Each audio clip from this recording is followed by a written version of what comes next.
As you know, our friend and colleague Milt McPike passed away on March 29th. Hundreds of his friends and colleagues and former students attended tributes to his memory at Madison East High School, where he was the principal for, I believe, 23 years, and also at his funeral service last week. We were fortunate in March to have paid our tribute to Milt, and I understand he was able to watch that from his home. And I think that there's no better thing that we can do in Milt's memory than to continue the work that he was so passionate about on behalf of students in higher education. And we're fortunate that we have two eminently qualified people to help us continue that work, and I would like to welcome them today.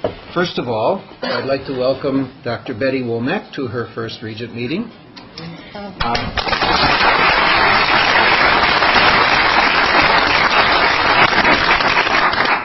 Betty, Regent Pruitt also has his Ph.D., but we don't refer to him as Dr. Pruitt. But we will you. Oh, no.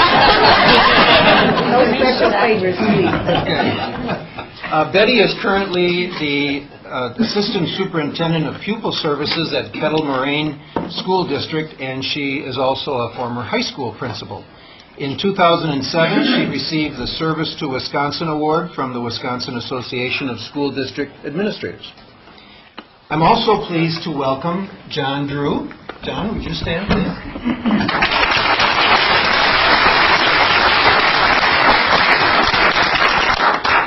John's appointment to the board is effective June 1st. He's a regional representative for the United Auto Workers in southeast Wisconsin. He also has been an instructor at UW-Milwaukee and at the UW Extension School for Workers, experience that I think will hold you in good stead, John. So welcome to you both, and I would ask our secretary to call the roll. Regent Bartell. Here. Regent Bradley. Here. Regent Burmaster. Regent Conley-Kiesler. Here. Regent Crane. Here. Regent Keene. Here. Regent Davis. Here. Regent Talbot. Regent Loftus. Here. Regent Pruitt. Here. Regent Rosenzweig. Regent Shields. Here. Regent Smith. Here. Regent Spector. Here. Regent Thomas. Here. Regent Vasquez. Here. Regent Walsh. Here. Regent Womack. Here. A quorum is present. I'm not the last one anymore. Thank you.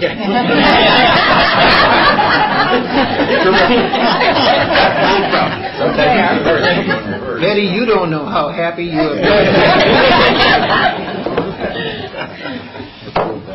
I'm pleased to introduce Chancellor David Wilson, who heads the UW Colleges and UW Extension, which are the institutions hosting us today. David, as you know, has been leading these institutions for almost 2 years, and during that time, he has led the administrative integration, of the administrative functions of these institutions into one joint senior leadership team, no small task.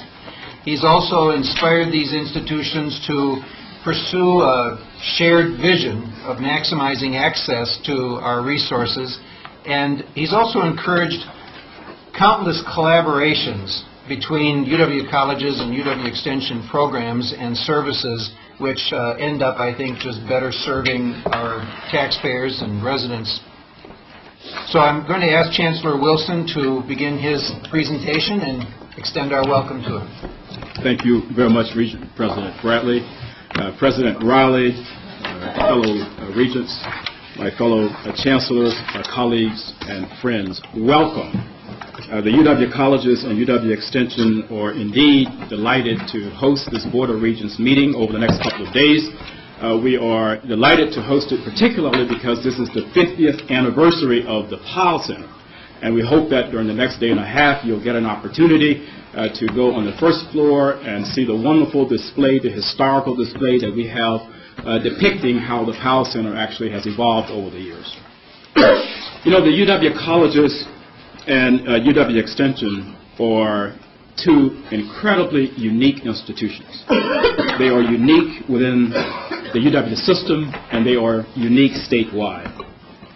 The UW Colleges has an impressive history of providing almost 13,000 students annually with an affordable, high-quality access to higher education. In addition to the traditional students we serve, about 70% of them are traditional students. 30% of the UW College's undergraduates are adults who live, work, and raise their families in their local communities. Serving adult students is extremely important because the national research shows that when adults return to college and earn degrees, they are much more likely to remain in the state where they got those degrees after graduation than their traditional age counterparts. The combination of small classes taught by faculty within the colleges hired for their expertise in teaching allows the colleges to provide the exceptional academic quality that students need to successfully prepare for the baccalaureate degree and unlimited career opportunities beyond that. UW Extension is, in my view, the national model in higher education for translating cutting-edge university research into practical applications so individuals at the local level can benefit from the wonderful research that is taking place across the UW. UW Extension's statewide outreach network improves Wisconsin's standard of living, it assists businesses in being more competitive, and moves the state toward a more knowledge-based economy. UW Extension has 4 major divisions to enable it to carry out these wonderful goals. The first is cooperative extension, with an office in all 72 of our counties and on 3 tribal nations. The second unit within UW Extension is broadcasting and media innovation, where we have housed there Wisconsin Public Radio, Wisconsin Public Television. Then we have continuing education outreach and e-learning, where individuals around this state who want to access a master's degree or, in many instances, some baccalaureate degrees can do so by coming through the Division of Continuing Education Outreach and e-learning and getting those degrees from our comprehensive campuses. And then we have the Division of Entrepreneurship and Economic Development that is devoted to taking the expertise around the UW out into the state to assist small businesses and small communities to prosper, innovate, and grow. And so the UW Colleges and UW Extension are joined together by what we call a shared vision of maximizing access to the UW's resources, our research, and our expertise. With the college's 13 campuses, with our online offerings, and with Extension's presence in all 72 of these counties and 3 tribal nations, we feel that we are well positioned to execute this vision to improve the quality of life of our residents and to build stronger communities in our state of Wisconsin. That is why maximizing access to achieve a sustainable future is our theme as we host this Board of Regents meeting over the next day and a half. UW Colleges and UW Extension programs enhance the wealth, or health and wealth as well, but certainly the health and welfare of people, the health and welfare of animals. These programs improve the working and learning environment and enrich communities and cultures all across our state. So today and tomorrow, you will meet, hear from, and witness to the extent that lives are being transformed and the future of our state is being sustained through the work of the UW Colleges and UW Extension. The voices of young people, urban residents, farmers, small town residents, students, and businesses. You'll hear from individuals from all of these groups, along with the many exhibits on the floor of the Pyle Center, will hopefully help you see how the UW Extension and UW Colleges reach into every nook and cranny, so to speak, of our state to improve lives and communities while contributing to the state's economy. Now, how do we help create and sustain the future of our great state?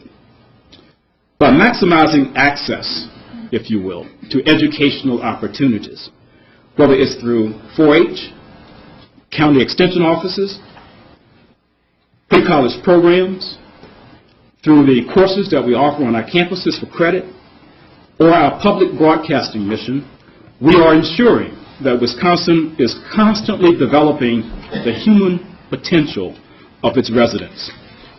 We also help sustain the resources of our great state through our UW Extension educators and specialists working tirelessly in large and small communities and in rural and urban areas where they use evidence-based research to address local challenges, create new opportunities, and help sustain Wisconsin's land and water. And we sustain the economic future of Wisconsin in the global economy by assisting entrepreneurs and small businesses statewide to grow their businesses, thereby creating more jobs. I could continue, but enough from me this morning. I want you to hear directly from the people whose lives and communities are being transformed by our dedication to maximizing access. From this small but distinct set of voices, I hope you will see and hear for yourself how the work of the UW colleges and UW Extension does indeed contribute greatly to achieving a sustainable future for Wisconsin. First,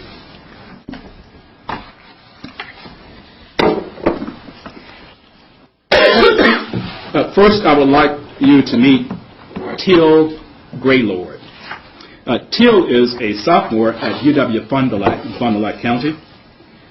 The UW Colleges prides itself on giving students an excellent academic preparation to pursue further baccalaureate work, and statistics reflect that.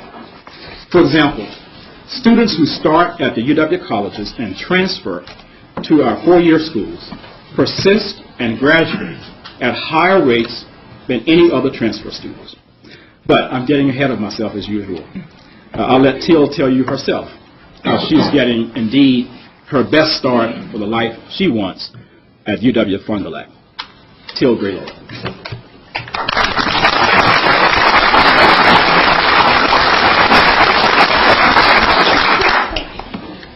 Hello, everyone. I'm here to share a few experiences I've had being a part of UW Fond du Lac and how it has affected me as a person. Before I started going to UW Fond du Lac, I was really confused. I wasn't sure what I wanted to do with my life. I was unprepared to make the life-altering decision to go to college. I was shy, quiet, and socially inept. I did not think I would succeed if I went to college. I chose to not go to college my senior year, unlike all of my fellow classmates. I wanted to find myself. I wanted to figure out who I was. Growing up with a mentally ill father and a physically disabled mother was both a challenge and a gift. The struggles my family experienced helped me appreciate the value of every individual, regardless of their limitations. I chose to stay home and care for my mother after high school. She supported me in my soul searching and encouraged my hopes and dreams to flourish. I began volunteering after high school because I wanted to give something back to my community. Twice a week, I worked at the local public library, assisting in the children's department with the literacy program. Once a week, I prepared and served food at our local food pantry. It was a really hard thing for me to do. Growing up in an impoverished household of 6, we frequently visited the same food pantry. Helping people who live in poverty made me realize that I needed to start being the change that we need in our world today. On my 20th birthday, I called my sister Tansy upset about how little I had accomplished in my life. I was alone and I was depressed. Tansy told me to go to college and make something of myself. I had never really considered myself college material before. That very day, I called my high school guidance counselor, who encouraged me to enroll at UW Fond du Lac. I applied within the week and was accepted shortly thereafter. For the first time in my life, I felt the satisfaction of having a sense of direction.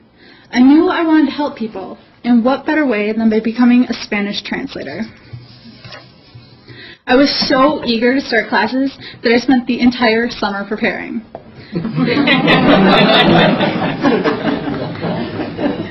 I attended campus preview, fall kickoff, and even participated in an optional Lecture 100 course before school started. It was really scary to put myself out there. I wanted to succeed, because I needed to prove to myself that I was smart enough to get a college education. My first semester of college was one of the best experiences of my entire life. I enrolled in 19 credits, always sat in the front of my class, dressed professionally, and carried myself well. I placed higher expectations on myself because I wanted to excel more than anything else in the entire world. I began working for the biology department as part of the work-study program. I cleaned fish tanks 3 days a week. Oh. I was known as the girl who smelled like fish in all of my classes.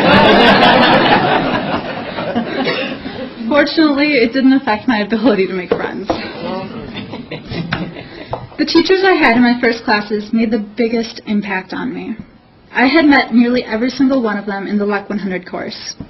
I formed lasting relationships with my teachers. They became my role models.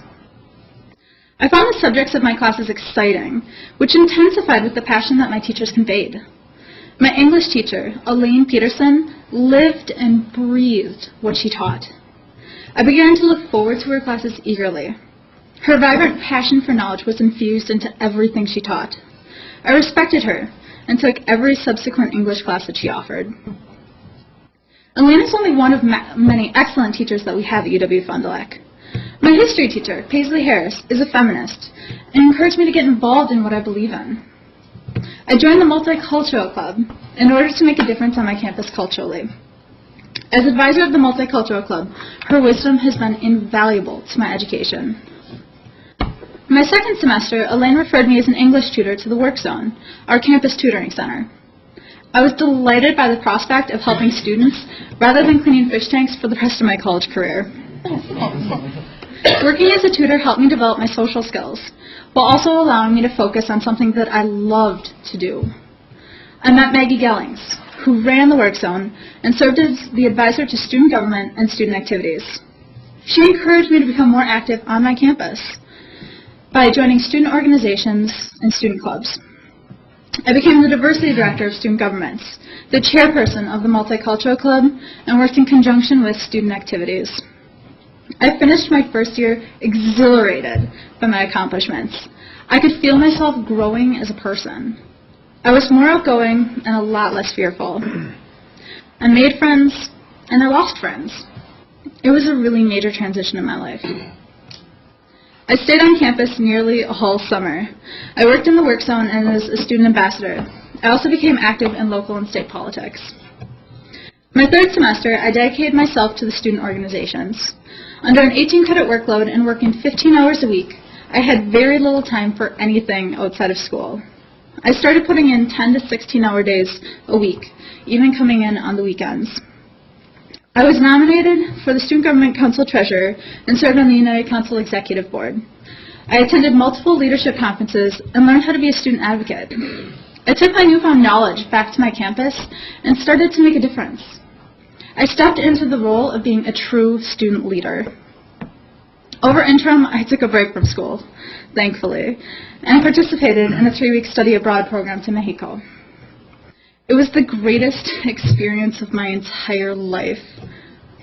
My Spanish improved threefold, and my entire perspective on life changed. It proved to me that I'm pursuing the right major. I look forward to going back to Mexico as soon as possible. I'll be graduating from UW-Fond du Lac with high honors in May, barring unforeseen circumstances. My current GPA is at 3.8.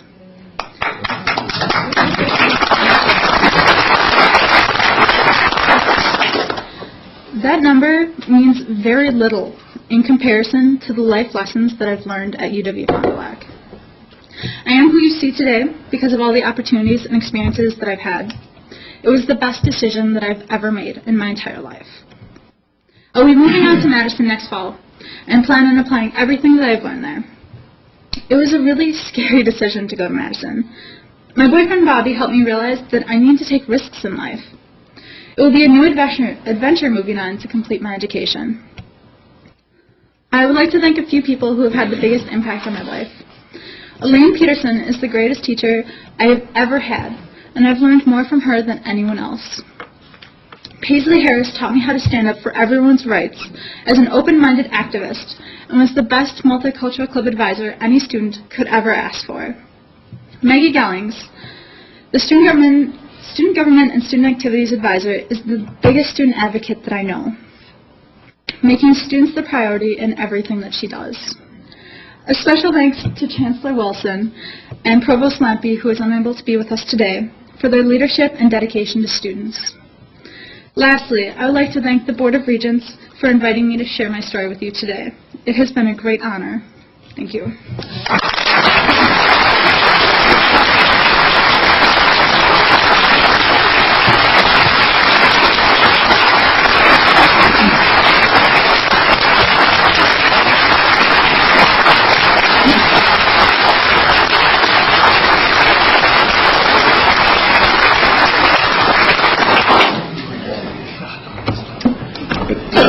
Teal is president of our local SGA on the Fond du Lac campus, and I really have been absolutely thrilled to have worked with her over the last couple of years. Now I would welcome Philly Denise. Philly is currently a graduate student at UW-Madison. He is also employed full-time with pre-college pipeline programs that serve both rural and urban Wisconsin. Philly is married and has 2 small children. But after a life-changing event in his life, and when he wanted a chance at college, he got his start. And he got his start at UW-Richland. The UW colleges provided access to Philly to higher education. And I think you will hear and see from him how he has really used that access to truly transform his life. So join me in welcoming Philly Denise.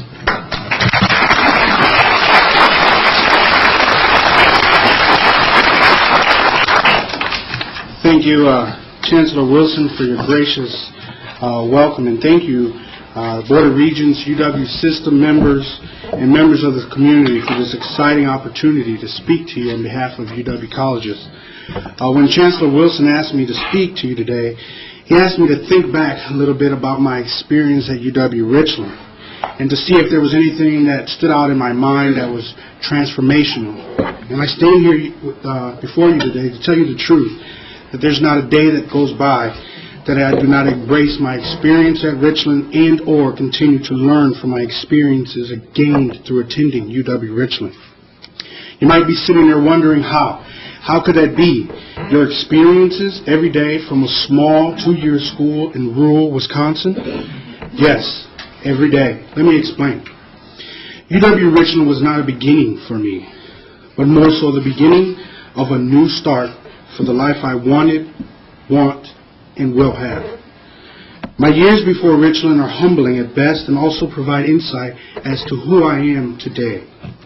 My adolescent years were challenging, to say the least. Having an uneducated single mother and a father as a drug addict, living in poverty amongst gangs, drugs, and prostitution were just a part of my everyday life.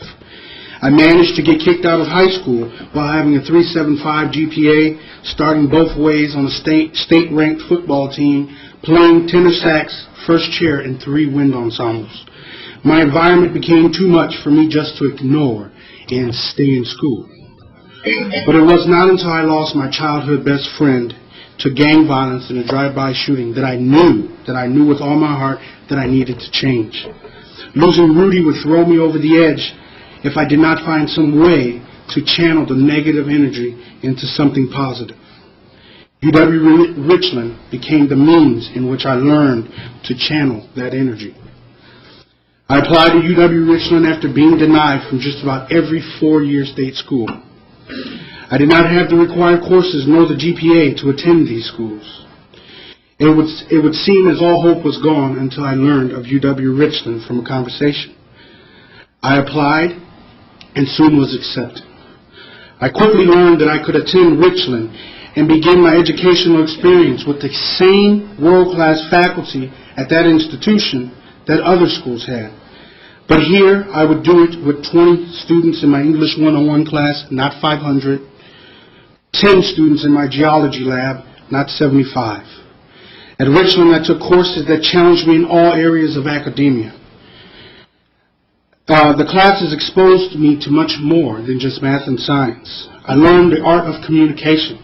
Marnie Dresser would be happy. I explored the works of modern art. Professor Tom Cleese would be amazed. And also learned about the national resources that we are so privileged to have in the green state of Wisconsin. All of this I would have never imagined. I never imagined as I dreamt of going to college and getting out of the ghetto. You see, friends, Richland, UW-Richland, UW colleges embraced me, nurtured me as a scholar, as a friend, but more so as an individual with dreams. My time at Richland would end in the spring of 2000, and I would make my next journey through higher education. As a study abroad student to Florida State University, I took my bag of tools and my experiences and headed to Latin America. It was now time to put all that hard work to use. I quickly began to excel in high-level political science courses and gained the favor amongst my professors. Shortly after my second semester at FSU, I was offered an internship with the President of the Republic of Panama. I would be given the chance of a lifetime to participate and experience firsthand the work of a head of state. I worked closely with Honorable President Mireya Moscoso and her top advisors on trade, education, and foreign affairs. I was no ordinary intern. I was privileged to travel on official state business, attending conferences around the world, including UN meetings in Europe. My time in Panama was nothing short of breathtaking. On the weekends, if I were not studying or out on breaks, I'd be touring other Latin American countries like Peru, Bolivia, Costa Rica, or Guatemala. And if I wasn't doing that, I was working with the 7 different indigenous tribes in the Republic of Panama, all the while maintaining my ranking on the Dean's List. In December of 2004, I walked across the stage in Tallahassee, being the first in my family to have graduated college, but more so escaped the 4-block radius of my neighborhood. This brings me to where I am today. Today I celebrate my wonderful marriage with 2 beautiful children, Lucas, who is 2 weeks old today,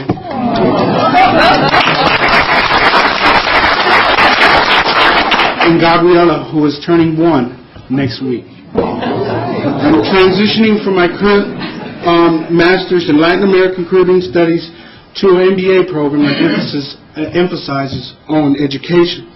Ever since my first semester at UW-Richland, I worked with the pre-college program, and I continue to do just that. I currently work here at UW-Madison as well, and work to serve students across the state. It is my goal to one day take disadvantaged students on short-term trips abroad. I believe this is the next piece of the puzzle to creating a well-rounded Wisconsinite. It was about 2 years ago that I heard here from Lieutenant Barbara Lawton's speech about liberal education and America's Promise, the LEAP program, that we need to make a 365-degree person, a person who can circle a problem, not a single-axis student with deep but narrowing learning. I agree wholeheartedly with that statement and have created my efforts and channeled my energy to do just that. I applaud the work of Chancellor Wilson, Superintendent Burmaster, the new Wisconsin Promise, which I learned about in my work with DPI over the summer, the UW System Growth Agenda, and the Wisconsin Advantage, the Wisconsin Covenant, and other programs across the state that have the same goal, the goal of creating a complete Wisconsinite. I believe with all my heart in the Wisconsin idea and have begun a career in making this idea a reality for as many Wisconsin youth as I can, a charge I believe and is my duty in hopes of providing a small glimpse of my appreciation for what I was given at UW-Richland and UW colleges. Thank you for your time and attention. Good morning.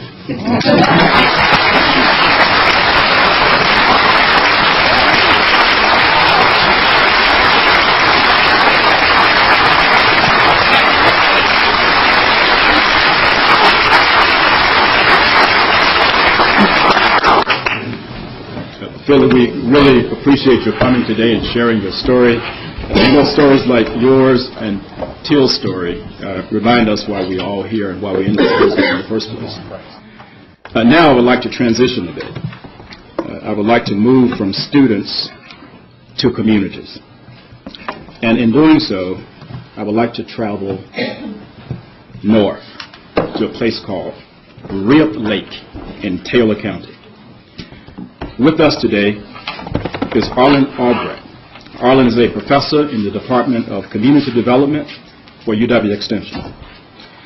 From economic development, improving the local environment, to intergovernmental cooperation, UW Extension works to extend the knowledge and resources of the University of Wisconsin to the people where they live and work in our state. And Arlen will discuss UW Extension's latest achievement in this small community of Rib Lake in Taylor County. Arlen.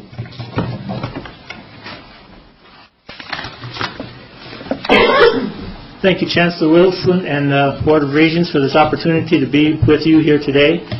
It is an honor, a little bit frightening for all of us, but an honor. I'm here to talk about work that I think is exemplary of community, natural resource, and economic development and UW Extension throughout our 72 counties. It's not just in Rib Lake that we're located. We're located throughout our fine state. The work that we do in CRD, community development, tends to be in a smaller focus than all of our programs. But we work in the environment, economic development, looking at local housing or local needs, unique needs, and intergovernmental cooperation. I think one of the big things that I found is the uniqueness about UW Extension and us as faculty is that we live in our communities. We know our communities because we go shopping at the same stores. We go to the same high school activities, the same community events, and the same churches. We know our communities. We know the players. We know who to bring to the table when community issues are identified and want to be addressed. One of the big things that we do, I feel, is that we bring that University of Wisconsin research base together with local knowledge. We can have all the research that we want, but if it doesn't match with local knowledge and meld with local knowledge, it isn't used.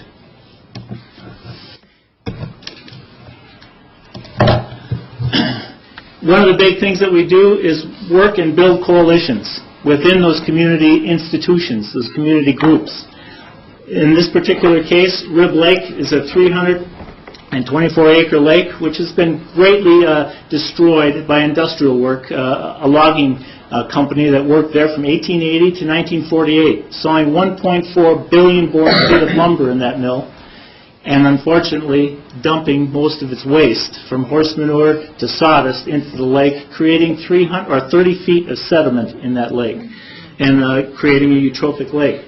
Well, through the years, the community has developed a number of different groups that were working to solve the problem, not really talking to each other. It took me and UW Extension to bring them all together to come with a joint mission that we work together as a community to improve the quality of Rib Lake's water, fishery, aesthetic beauty, and create sustainable economic development opportunities for all. We work together in that effort, and we're the only community in the state to have a permit to extract highly valued submerged logs from that lake. In that quest to be able to follow through with that, we've had a lot of successes and a lot of near misses in that effort. And it is one of the areas where we bring university research to the local community. We were able to bring through this slide, it looks like a bunch of squiggly lines, right? It is the work of Professor Harry Joel, University of Wisconsin, Eau Claire Geology Department, who brought his ground-penetrating radar system to our county to see if it would work and identify these logs. Well, it identified a bunch of blips and bumps, and we thought they were logs. But with the local community, we needed to verify. So we drill holes and try to probe and see if we could find those logs. We also invited Professor Bob Taylor, Sea Grant Institute, UW Milwaukee, up to our community with a side scan sonar system. And we identified some other images, but the community, again, let's verify this. They built this unique barge and went out and went to find some of their logs themselves. Again, university research with local knowledge to create activities. Well, the logs are finding to be quite difficult to find, I should say. And so we're taking another approach. How about if we take out the sediment first, we'll find the logs. The goal of the community is, of course, to deepen the lake, improve the water quality. And we're working now with Professor Richard Wilkowski, UW-Madison Agronomy Department. Currently, right now, is a greenhouse study using this sediment as a source to grow plants with some great and alarmingly positive results, which we hope will grant us another grant, UW Solid Waste Reduction Grant, to do a field study this summer. But we don't just do environmental issues, we do economic development also.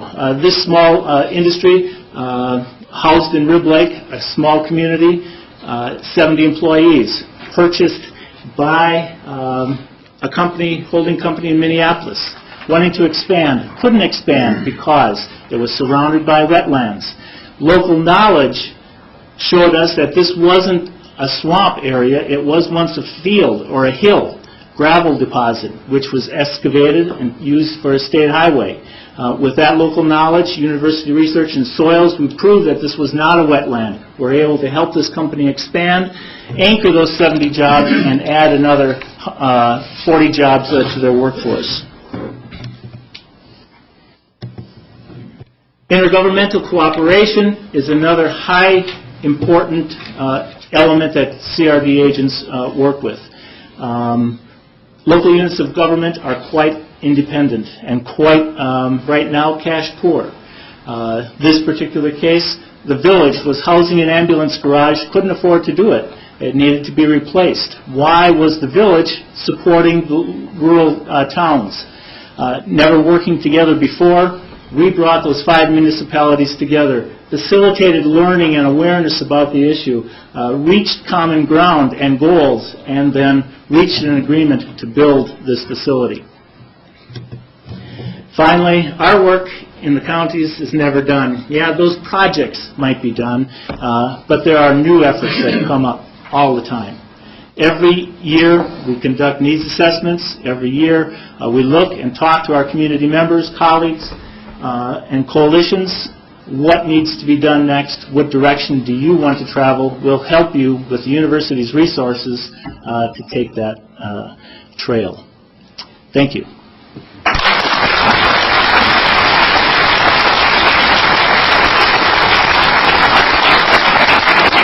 Thank you, Arlen. Your story truly exemplifies how UW Extension partners with communities to create a new future in Wisconsin.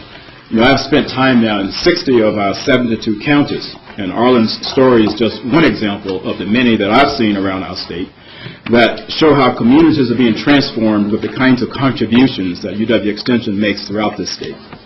UW Extension works with and serves diverse audiences. The state, as we like to say, is our classroom and our campus, and as such, we serve more than 1.1 million residents in this state every single year through our UW Extension network. Now we will hear from Elizabeth Donnelly. Elizabeth is the CEO and founder of Stamina Biomarker Discovery Incorporated, which is a business greatly assisted by the Wisconsin Entrepreneurs Network.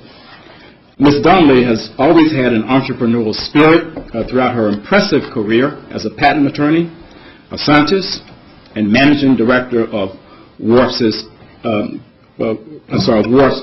Technology Foundation and Wisconsin Cell Research Institute. And so, Elizabeth, will you come forward and tell us a bit more about STEM? Thank you, Chancellor Wilson, Regents. Thank you very much for the opportunity to speak to you today. I want to tell you a little bit about my story with Stamina and how the UW Extension, specifically the Wisconsin Entrepreneurs Network, has played a huge role in the development of our company. Back in November of 2006, I decided to leave WARF and WISUS and WISEL and to start my own business with Dr. Gabriela Cesar, who's a professor at the UW Madison in Animal Sciences, specifically doing work in human embryonic stem cells. And this is just the first piece of the puzzle of things we do so well in the state of Wisconsin and here at the University of Wisconsin.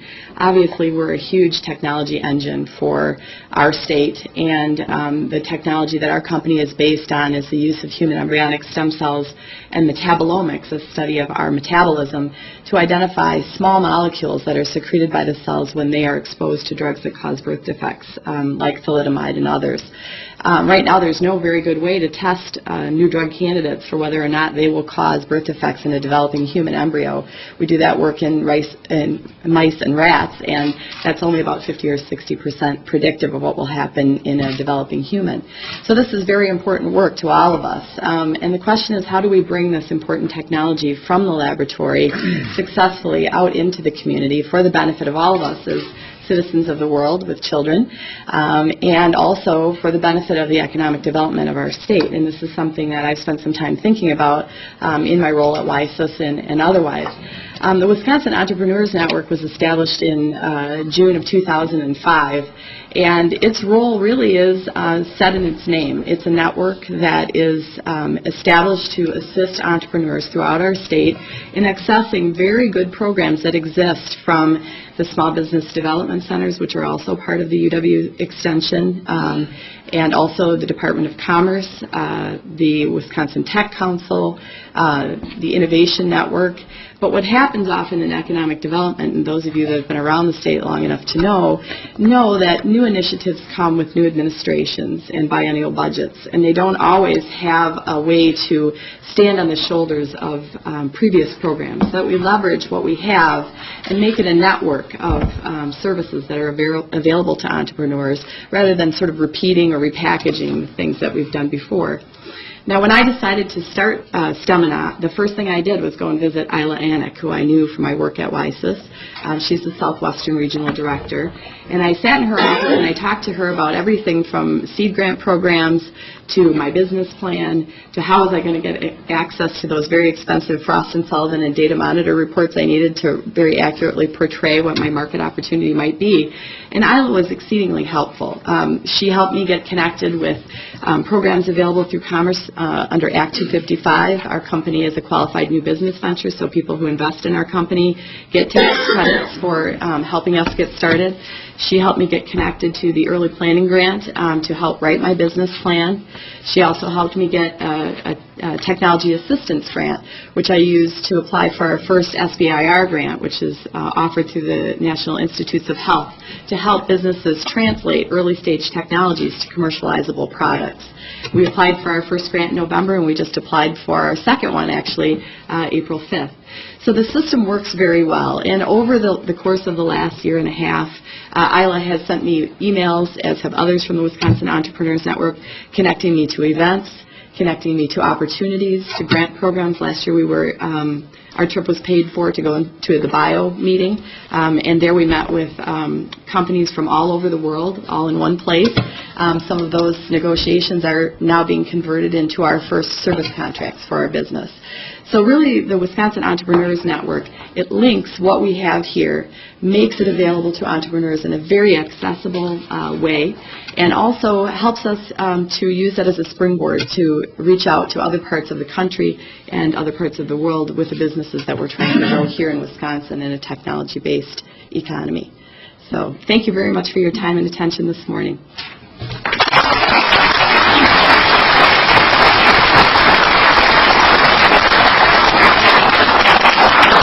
I want to thank Elizabeth as well. Elizabeth's story is just one example of the more than 12,500 small businesses and entrepreneurs around the state who use the resources of the Small Business Development Centers and Wisconsin Entrepreneurs Network every single year in order to improve their businesses and grow stronger communities. And both of these units are the centerpiece of the Division of Entrepreneurship and Economic Development within UW Extension. Our last speakers this morning before a very short video are Carl Klesick and his daughter Val. They are 5th and 6th generation farmers for the Saxon Homestead Farm. 3 families own and operate the pasture-based dairy farm. The families view rural Wisconsin as the land of opportunity, and it is. Saxon Homestead Farm is a UW Extension Discovery Farm. These are working farms that have volunteered to be the site of a 5 to 7 year research project to monitor the effects of different best management practices on water quality. Water on the Saxton farm is being tested every single day, 365 days a year. This is a living, dynamic research project that will help farmers around the state find the most economical and effective ways of complying with environmental regulations while maintaining their profits. Between managing a dairy operation, making maple syrup, and processing cheese, Carl and his daughter Val, who will be a freshman this year at UW Madison, are here to tell us a little bit more about their farm. So, Carl.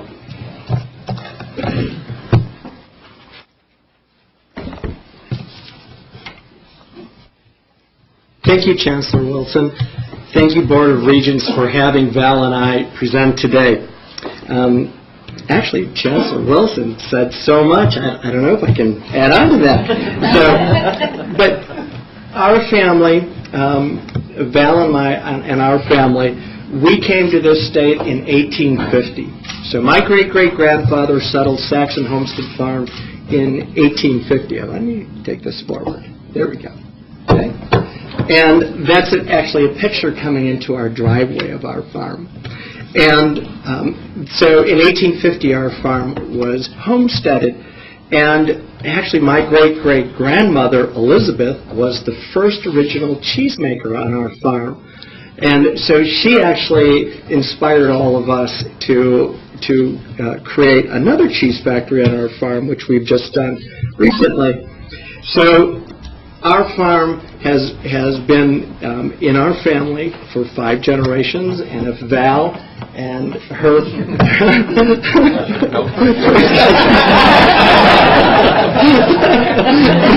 decide to farm, they'll be the 6th. And actually, my nephew Joe is already signed on, so he actually is part of Generation 6 on Saxon Homestead Farm. The farm is currently co-owned by my brother Robert and his family, and my brother-in-law Jerry and their family. So there's 3 of us children of 8 in our family that are farming. So the farm consists of 450 crossbred cows. So we've crossbred the Holstein herd with Jerseys and Brown Swiss. We run a grazing operation, so it's a pasture-based operation.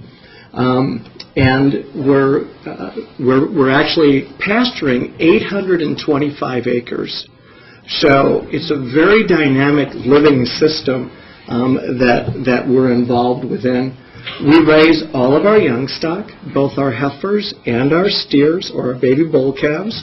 And we really rely, talk about global greening, on our pasture system to minimize costs and to help us protect the environment. So it's a very important part of our farm is our pasture system. So environmental management has been an absolutely key part of our operation, especially in the last 5 to 10 years. And in actuality, I was very lucky, talking about the environment, that my father went to UW short course in 1938 and 1939, where he met my beautiful mother. And so UW has influenced me in more than one way.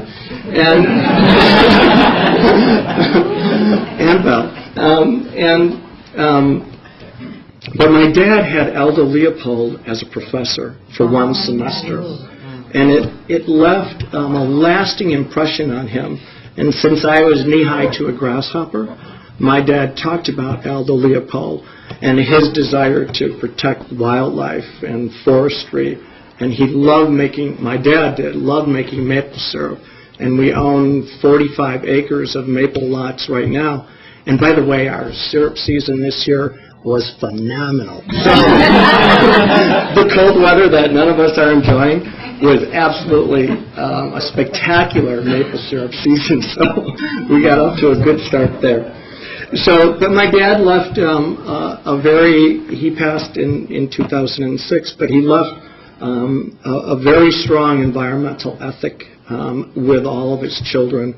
And in 2002, we actually had a liquid manure spill on our farm, which I've talked about in several presentations, because it's something in the dairy industry today, with 14,000 plus dairy farmers, representing $20 billion in economic value.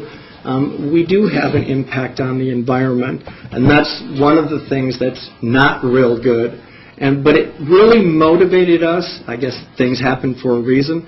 It motivated us on our farm to aspire to better environmental management. And consequently, in 2004, we did a nutrient management plan. We became a discovery farm, a UW Extension discovery farm. In 2005 and 2006, we did a comprehensive nutrient management plan. In 2007, we did an environmental management system.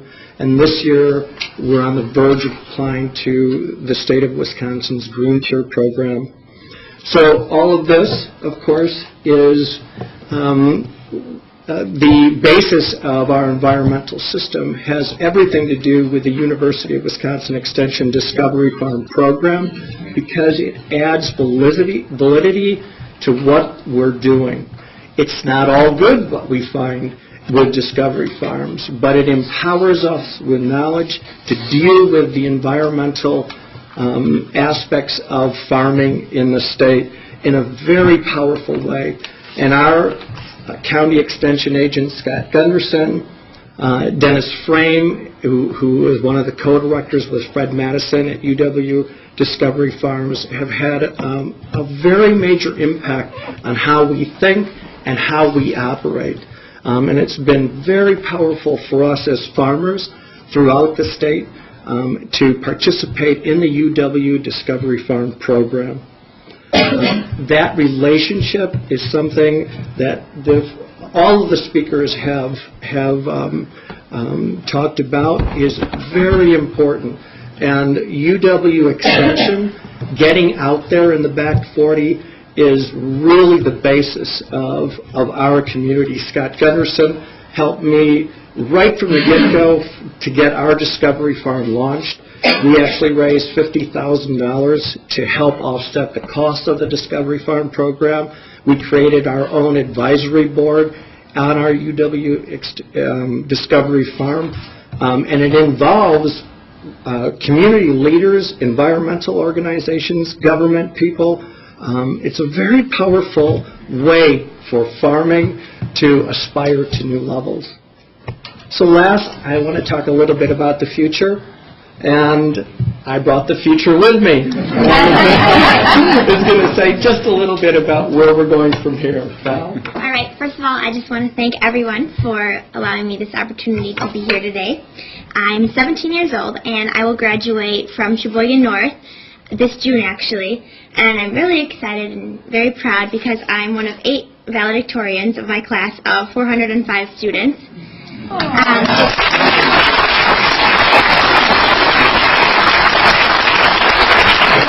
And I'm really, really excited to attend UW-Madison this coming fall. It's very critical for my generation, members of my generation, and myself to plan for our future. The experiences that I've had on our dairy farm have really helped me prepare for my future. We are diversifying and value-adding. In 2006, we opened Saxon Sunrise, which is our vacation rental home on the beautiful Lake Michigan. And in 2007, we opened Saxon Creamery, where we are currently producing 3 different types of specialty artisan cheeses. My dad always tells me to turn every problem into a challenge, and then turn every challenge into an opportunity. And these experiences, just, opening and being involved in the startup of a new business have really helped me with that. Henry David Thoreau once said, "We must walk consciously only partway toward our goal, and then leap in the dark to our success." As this great American writer implies, setting goals encourages people to plan for success, while courage enables people to transform their dreams into reality.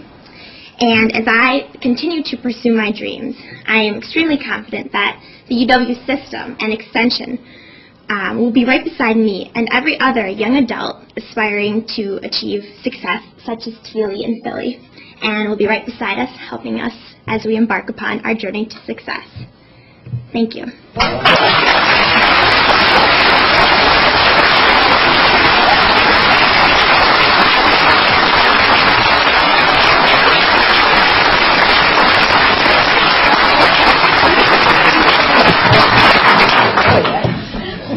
So as you can tell from these different and diverse voices that you've heard, the UW colleges and UW Extension are exceptional in how we maximize access to the resources and research of the university as we work statewide to achieve a sustainable future for Wisconsin. We would be remiss, however, if we did not touch upon the true economic engine of our state, the city of Milwaukee. You just heard from Carl and Val about how UW Extension partners with others in a rural area. I'm going to conclude my remarks with just a brief video that shows one example of our work in an urban area. The subject of this video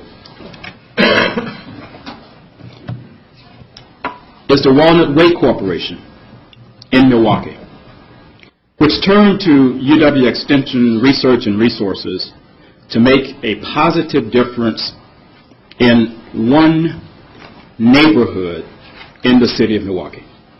As you will see when we visited the Walnut Way Corporation, we were so impressed with the work there that they were named the recipient of the 2007 Chancellor's Award for the Wisconsin Idea. And so let's take a look at the Walnut Way Corporation.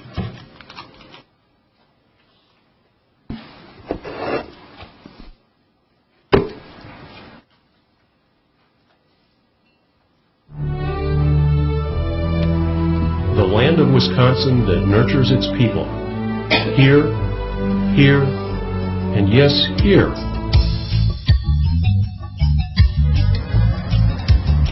Walnut Way is this magical place in Central City, Milwaukee. You value wherever you are, whatever you have, and utilize whatever space is available. It's because of Sharon and Larry that, this place has been able to blossom in the ways that it has.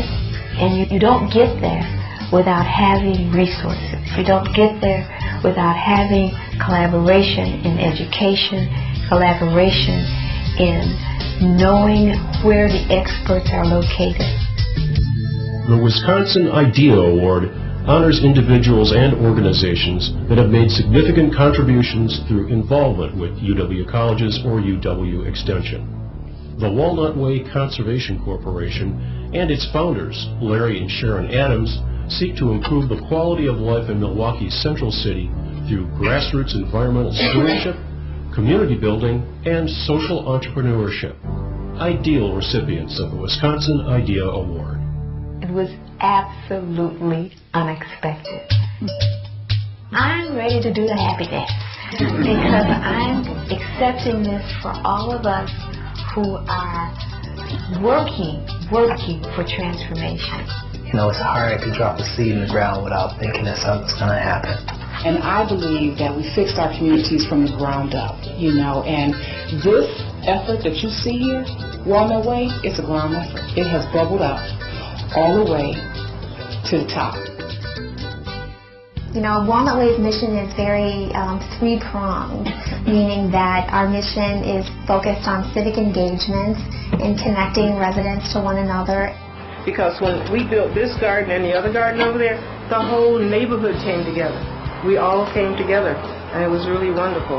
it just makes me feel like I'm part of a real neighborhood. You know, we all know each other, we all help each other. The second part of the mission is environmental stewardship, really acknowledging the fact that we are all part of this one world. And I say compost, compost, compost. It's because there's no waste. You know, you really get the sense that life goes on. Part of this ecology, there is no waste. The third part of the mission is economic enterprise, building the community wealth up together. Our food distribution is at a market, our food is at a grocery store, and our food is right here in the neighborhood. People come from all over, and it's just a joy to know that some of the greens that they're buying are greens that were grown a block away. And we're selling this honey, which helps to sustain our organization. I've had this hive for 3 seasons. Here you'll see all the bees, they're working. We have a diverse nectar. The diversity in this honey, it makes it much sweeter because we have a variety of nectars. It's the best that a lot of people have had because of this diversity. UW Extension is involved with Walnut Way in a lot of different ways. But then we called in the experts. Giving us practical advice about what to grow. And they told us that the best thing to plant for production were peach trees. So here's the pear tree with a pear on it in 1 year. Most recently, we've been very connected to their water quality program. So this is our rain barrel here. And we're able to store quite a bit of water that runs off from the roof. Now we're able to save it and use it for watering our plants in the garden. As a community, we have 42 rain gardens that are installed. Where all of the rain that comes on my house goes into a rain garden. So I don't have any rain that goes into the sewer at all. It helps my landscaping. So it makes me feel good that my rainwater don't go into the sewer. UW Extension and Walnut Way formed a partnership that helps direct our summer youth program. The whole gardening effort teaches our children how to feed themselves, how to feed their families, and how to earn a living, an honorable living. But there's a lot of right stuff already in the ground, ready to come up. It gives an opportunity to realize that carrots don't come from a can. You do what you enjoy. I thoroughly enjoy gardening. It's just I have a passion for it. Those metaphors that we're having an opportunity to utilize in the gardens, we can apply it to life situations, period. You know, to know that you planted this little bitty seed, and within 6 weeks, it's 15 feet tall. So you've grown imagination. Beautiful. Oh. So these are the fruits of your labor. Truly, we're growing stable young ladies and men. We're growing some confident, compassionate, capable young folks. I feel like we are standing in the shadow of greatness. It makes me very proud to be in this neighborhood.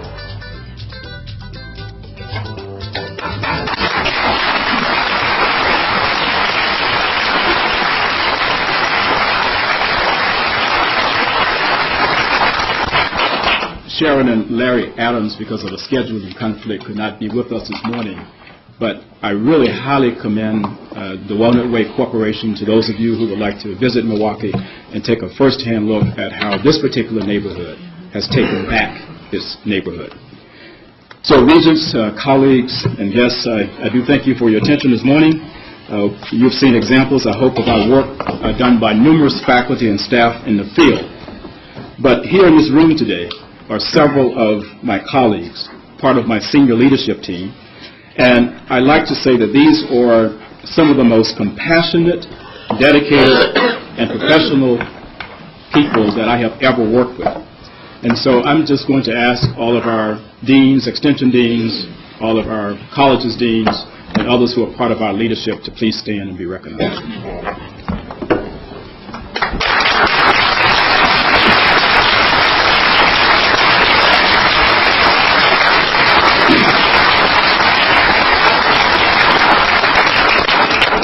Also, we have some members of our Board of Visitors with us, and I'm going to ask those individuals to stand as well.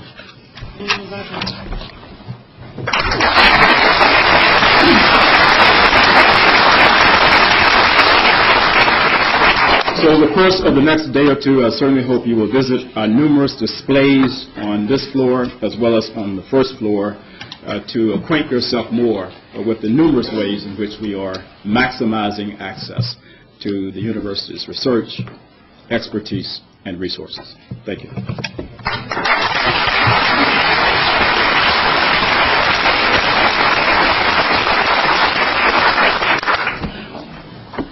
Thank you, Chancellor Wilson, and all of the presenters. Appreciate it.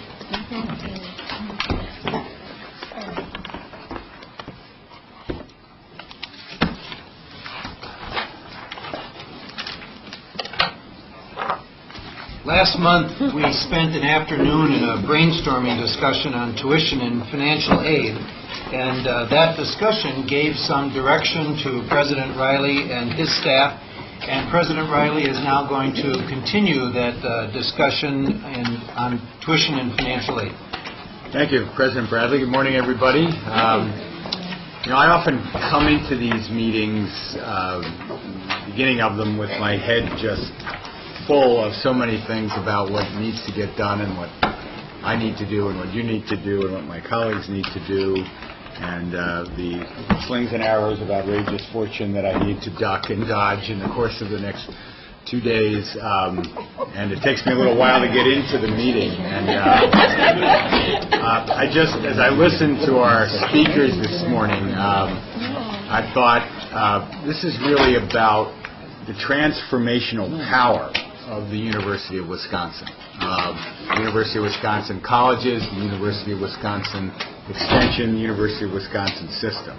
That transformational power in students' lives, in far-flung communities all over the state, in the generation and nurturing of new companies and industries in Wisconsin, in enabling staple industries like agriculture and its farm families to reinvent themselves in the 21st century, transformational power in supporting wonderful social entrepreneurship in our major city in Milwaukee.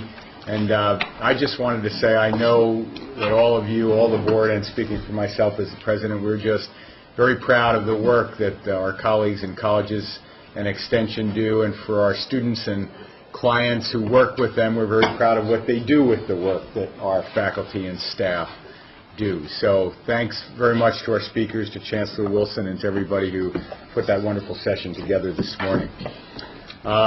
It is spring, so happy spring. Samuel Beckett has a character in one of his novels, think, am I happy? I must be happy. It is not so pleasant as I would have thought. Well, I would say to you, is it spring? It must be spring. It is not so springy as we would have thought.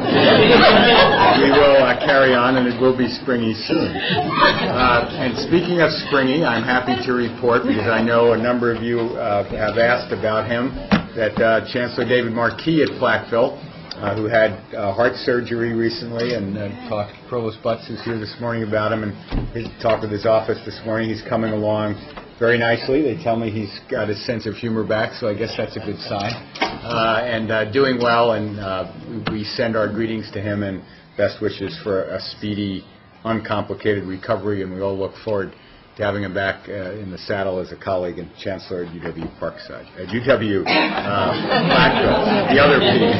Jack's here. We won't do that. Mark mentioned that last month we did have a thorough, substantive discussion of tuition and financial aid policy. And it was based on a report of a committee that I put together to give us some advice about that.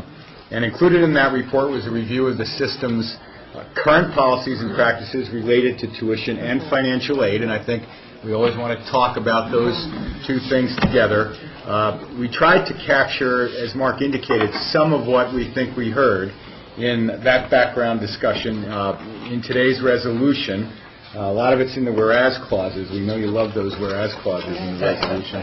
By statute, this board has authority over tuition policy and tuition rates.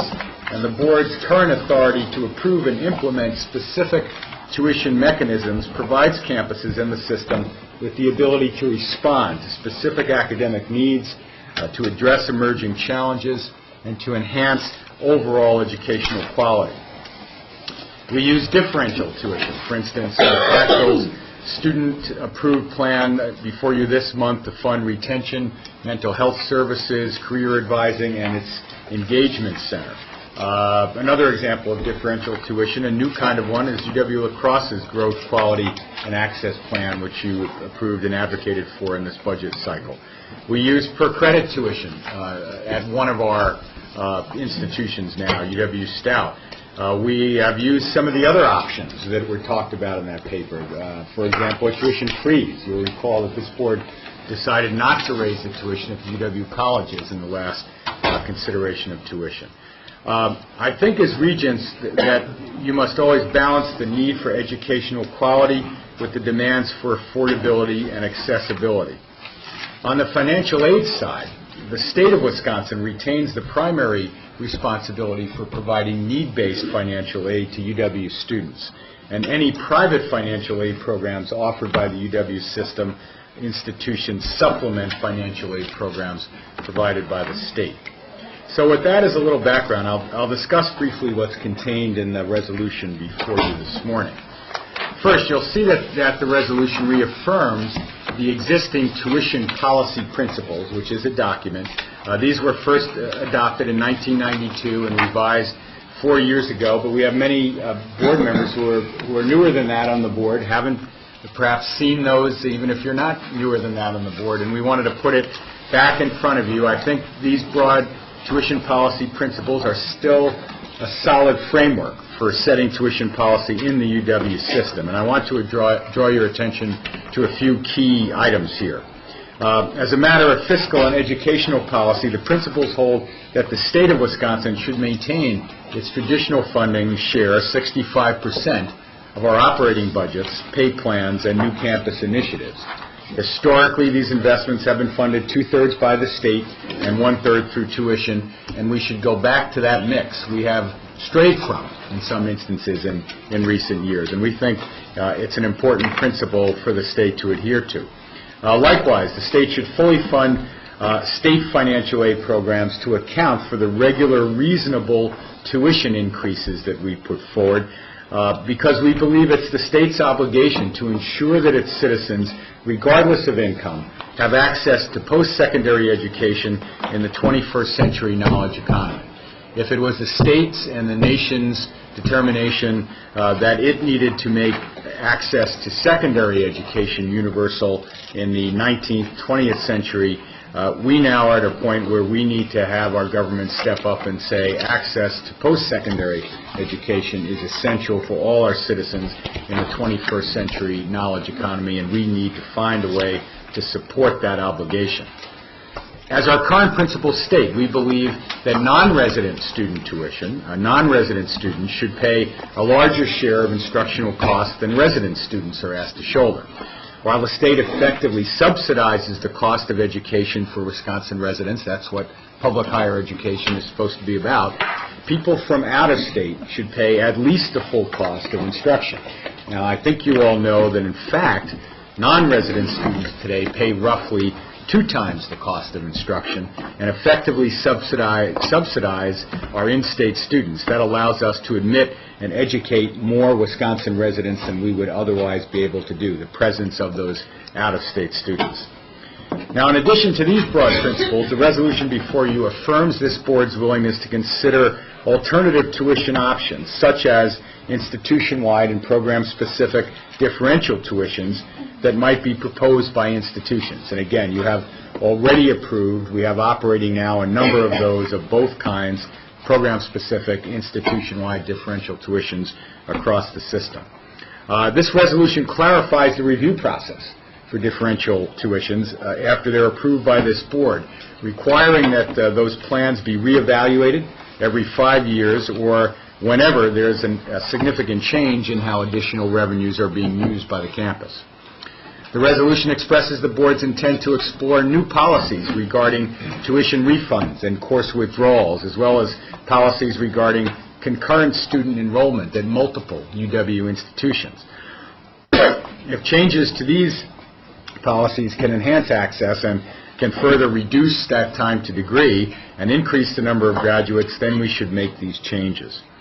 Along with these tuition-related items, the resolution presents for adoption by the board a new set of financial aid policy principles.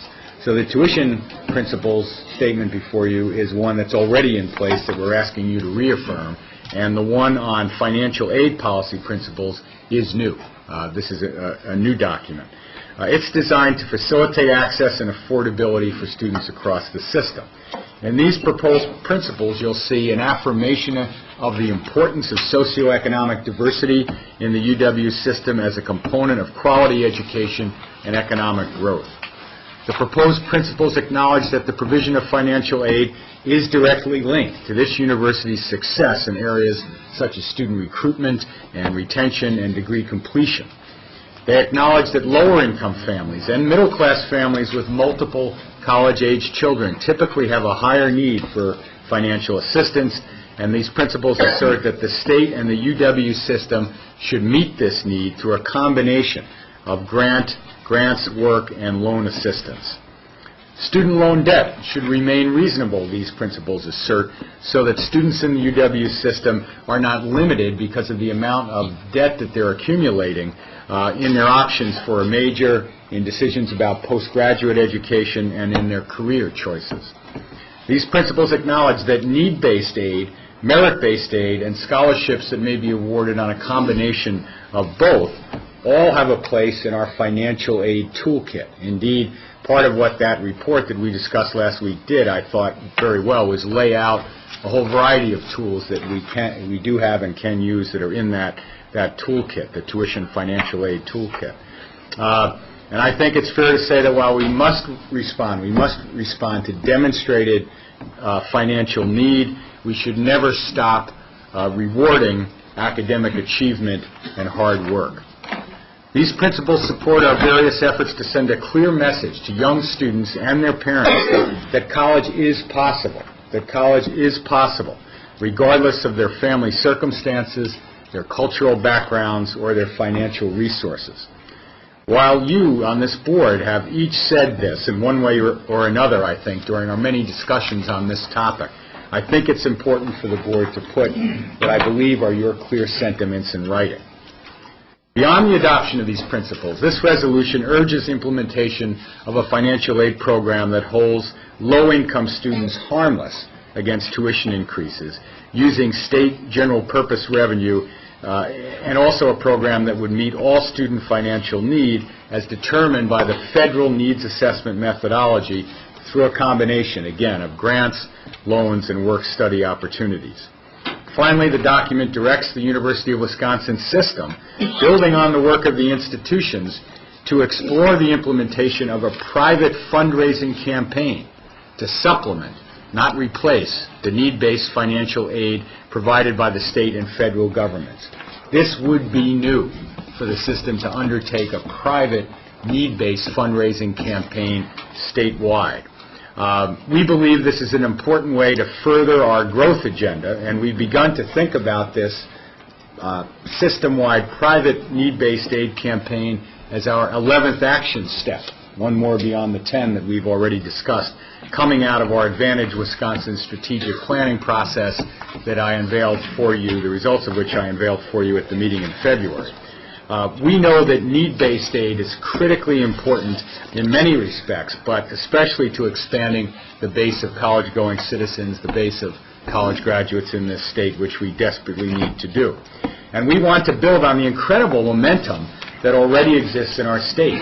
The private need-based giving that John and Tasha Morgridge did with a gift of $175 million to establish the Fund for Wisconsin Scholars.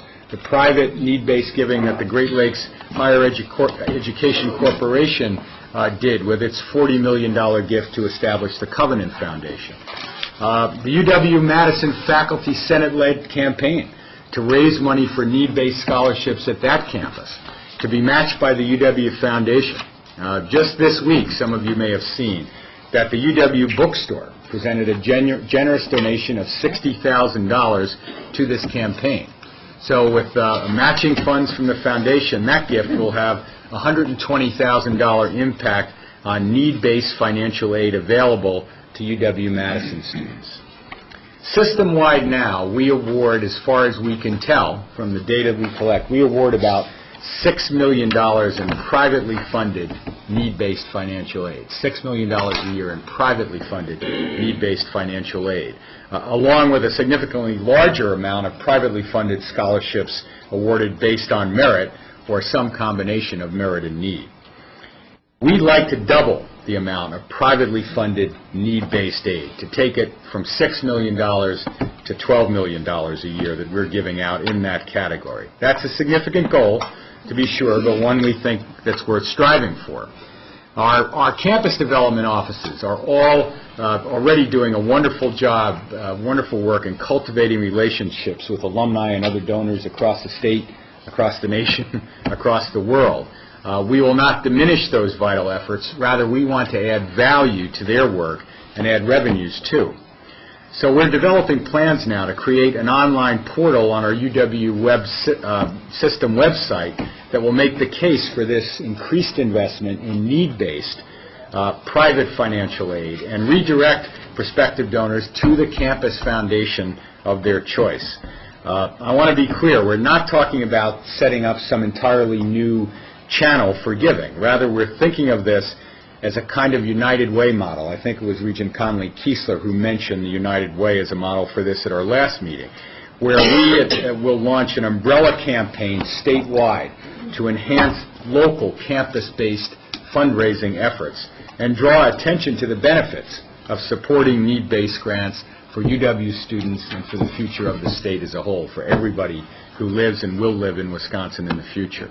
We've had some very good discussions with the chancellors and our campus advancement officers about this effort. I'm also in conversation with the Covenant Foundation and the Fund for Wisconsin Scholars on this subject. I've spoken with Mary Gilbranson, who's administering the mortgage money, the Fund for Wisconsin Scholars this week, and Dick George. You might remember he came before us when the Great Lakes Higher Education Corporation gave its $40 million grant.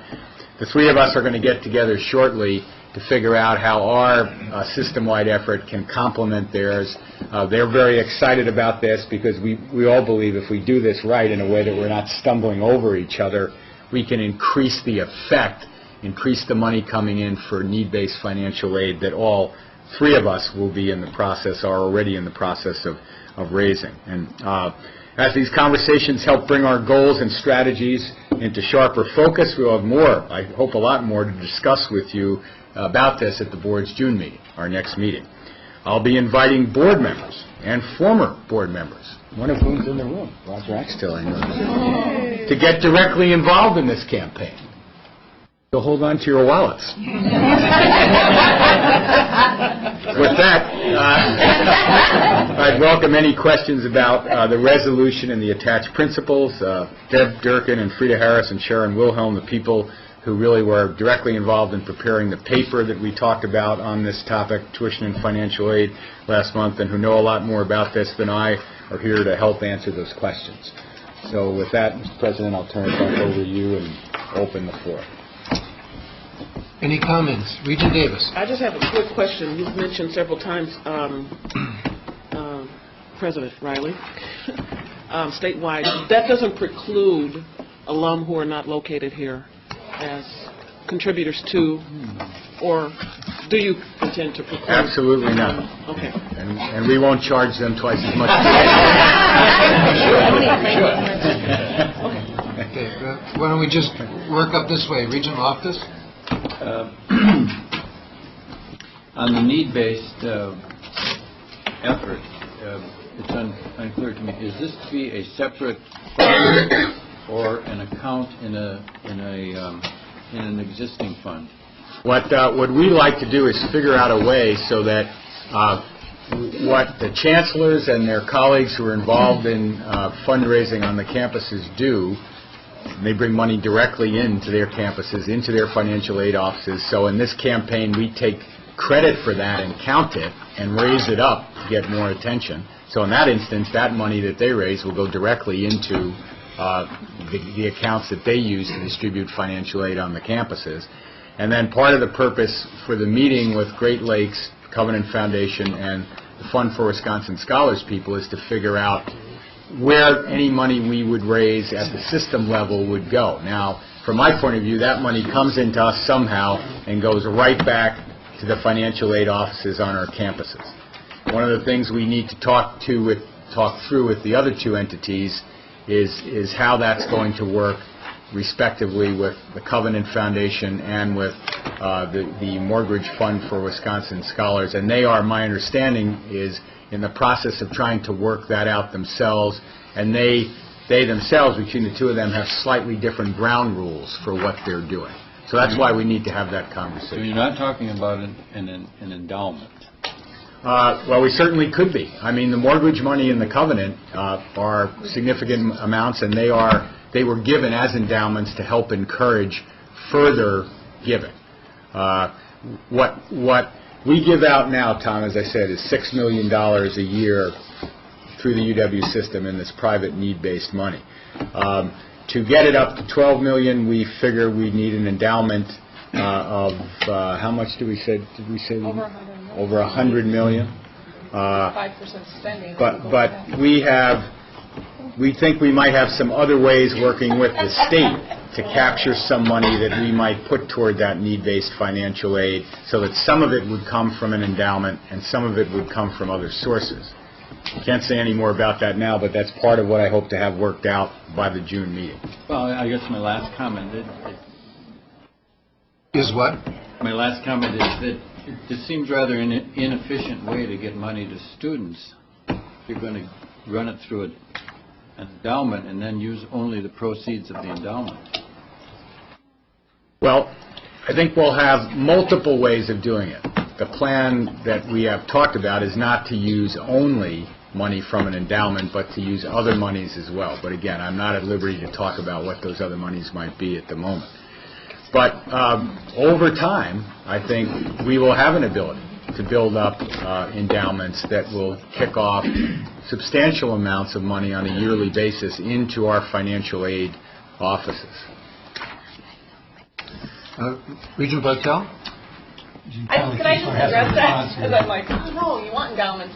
I think it's really important that part of this be endowment to continue to spin off those dollars. As that principal grows and you're spinning off more and more dollars, if you just do that campaign and pay it all out in a year, you're going to be spending a lot of time doing those campaigns every single year. So I think it's extremely doable, whether it's $50 million or $100 million or more, when you look at an entire state to raise that kind of money. My only question is, you talked about bringing it into the system and then sending it back out to the campuses. There may be ways to develop materials where donors can just send it directly to those campuses on the sheet. It counts as it and not have to be running it through the system and then out again.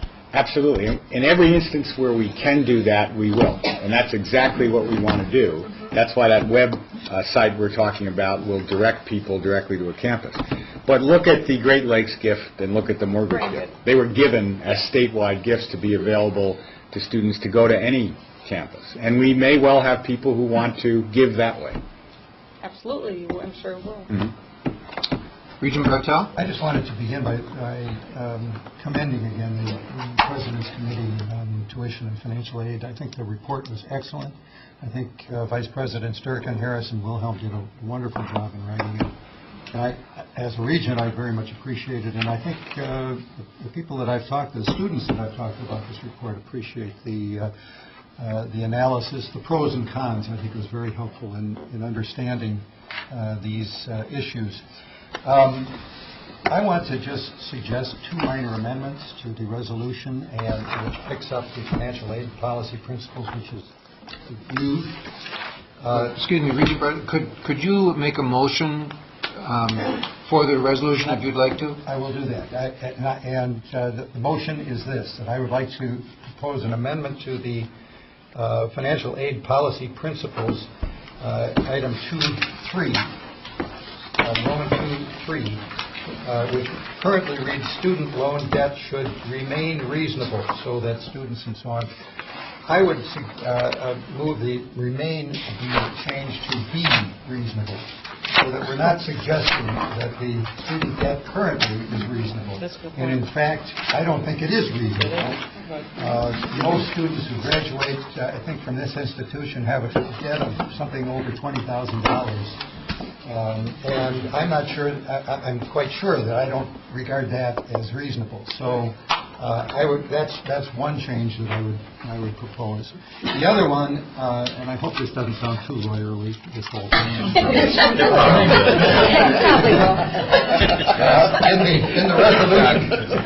In the resolution itself, on the second page, the third bullet point, which affirms the Regents' openness to a variety of flexible alternative tuition options. I would add at the end of that a parenthetical or a clause that reads, provided a meaningful opportunity is provided for student input and comment. Because I do think with respect to any tuition alternative that we seriously consider, I think we need to get student input on that before we make any kind of decision. And this will remind us of that principle. So that's my motion. Second. It's been, Resolution A has been moved with 2 amendments, and that has been seconded with those amendments. Any discussion? Any further discussion? No. I'm calling for discussion now, so we have a resolution on the table as amended. Just a question. Is that parenthetical meant to change the process we presently have where the students heard from at the time we make the decision? No, it's not intended. Then why would we add that? I mean, just to remind us that when we're doing this, that we need to consider student input and comment. I would hope we would, but we already do. But if you think you have to say it again, I think we should. I don't know why we're adding it. As long as it isn't changing the process. It will probably help to reassure students that their voices will be heard, which is very That's important. fine. If they think they're not being heard, we already passed that in the meantime. Okay, is there any other discussion? Regent Smith? I just wanted to emphasize that in this last paragraph on financial aid, the language that says this campaign that we're talking about is to supplement and not replace what we have now as far as state and federal government financial assistance. I don't think we aren't sending this message. I hope that we're anticipating, suggesting in any respects that there would be a reduction in what the current financial assistance is, and we hope that continues and indeed is increased. But this is as a supplement to that, and we continue to look to the state and the federal government for the primary source of that financial aid. Duly noted. Anybody else here have a comment on the resolution? We'll go down this way.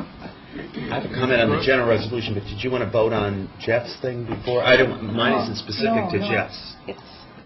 Well, we've got a resolution. Do we have any more discussion on the resolution, which is Resolution A with Jeff's changes? Regent Pruitt. I think this also is is a wonderful document. But I was struck. One of the things that on the guiding principles, particularly in tuition policy, we sort of are silent on the role of the federal government in terms of supporting particularly financial aid and otherwise. I mean, it's in the guiding principles on tuition policy, our expectations and requests of the state. And I just wonder if there was any thought given to including a statement on the role of the federal government. And the federal government essentially walked away from higher education in the last decade. They are predominantly responsible for the rise in indebtedness of students by the cuts in Pell Grants, by the transformation from a federally funded student loan program to a privately funded student loan program. I was reading an article just the other day about the effect of the foreclosure crisis is going to have on a lot of students in terms of losing home equity and their inability to get loans and the inability, therefore, of those students to go to college. And I just wonder if we might consider, at least at one of the clauses, being some statement about our expectations about the need for the federal government to reinvest and to meet many of the issues that Jeff was raising in regards to student indebtedness, but also just the broader issue of affordability and access to education. You want to give some thought to some language? I do not have any language, but if others are comfortable with it, I'd certainly. Regent Pruitt, if I could just say that in the not in the two principles documents, but in the resolution itself, in the last bullet under financial aid recommendations on the second page, it does mention the state and federal governments, that this is intended to not supplant but supplement the need-based financial aid provided by the state and federal governments. But certainly there could be something stronger, perhaps in the financial aid policy principles document itself, that would add an emphasis to that. I think so. Okay. Regent Crane.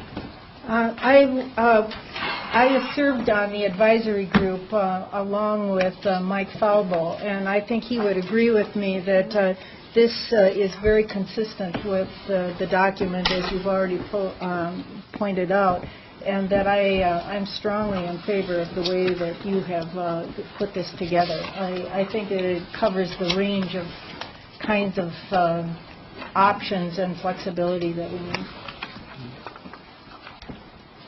I would just state I'm supportive of the resolution as amended, and especially supportive of at the top bullet point on the page A, talking about reviewing the differential tuition every 5 years, to making sure that we've set to make sure that it's meeting the need, why we set it as a differential, and to review that. So I think that's really an excellent idea.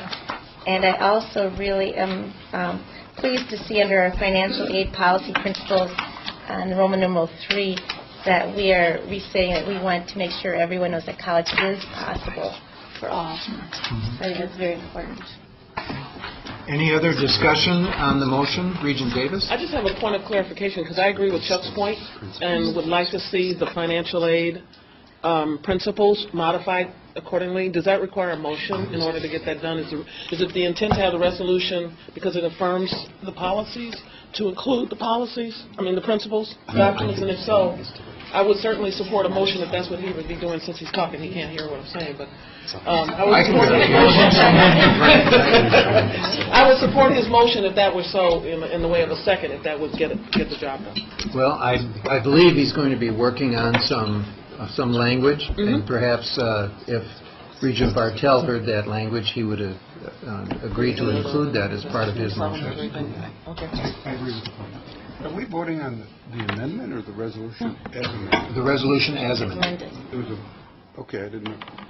And that was Regent Bartel's motion. Rather than putting the amendment. So we never voted on the amendment? We did not. We haven't voted on anything. So we've you're treating it as one friendly amendment. Correct. Rather than we're doing a one-step instead of a two-step. Any other discussion on the resolution?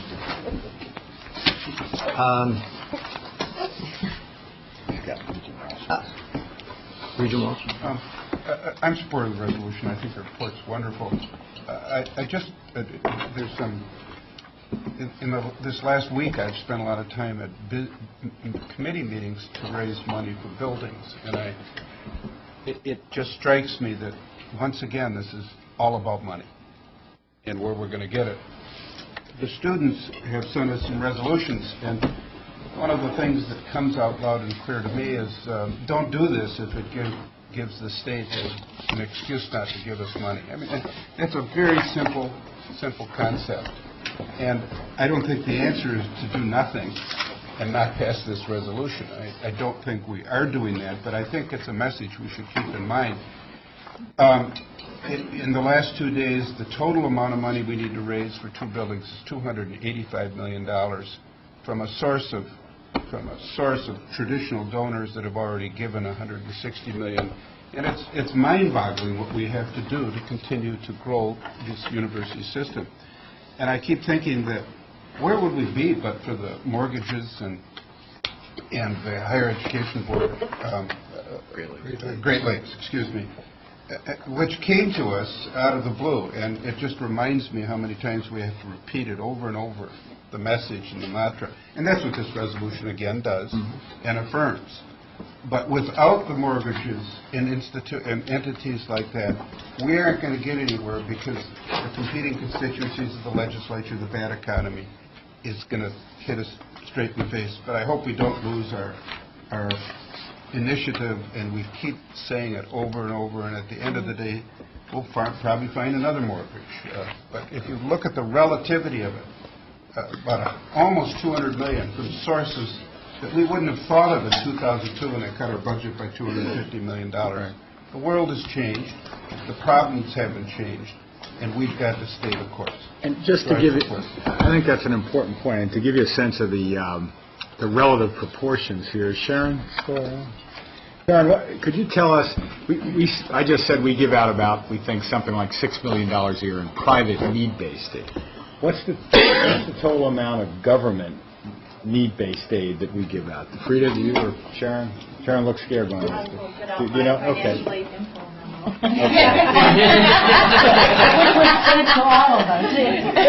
Well, you'll find when she gets there, even with the federal reductions that Chuck was talking about, it totally dwarfs anything that we could get out of any kind of private need-based campaign. And if that continues to slip back, we will be in big trouble. There's already a significant amount of unmet need out there, and we've got to keep the government at the table, both the federal and the state governments. In the last year we have data, it's $277 million in need-based grant aid from the federal government. What about from the state, do you know? The state is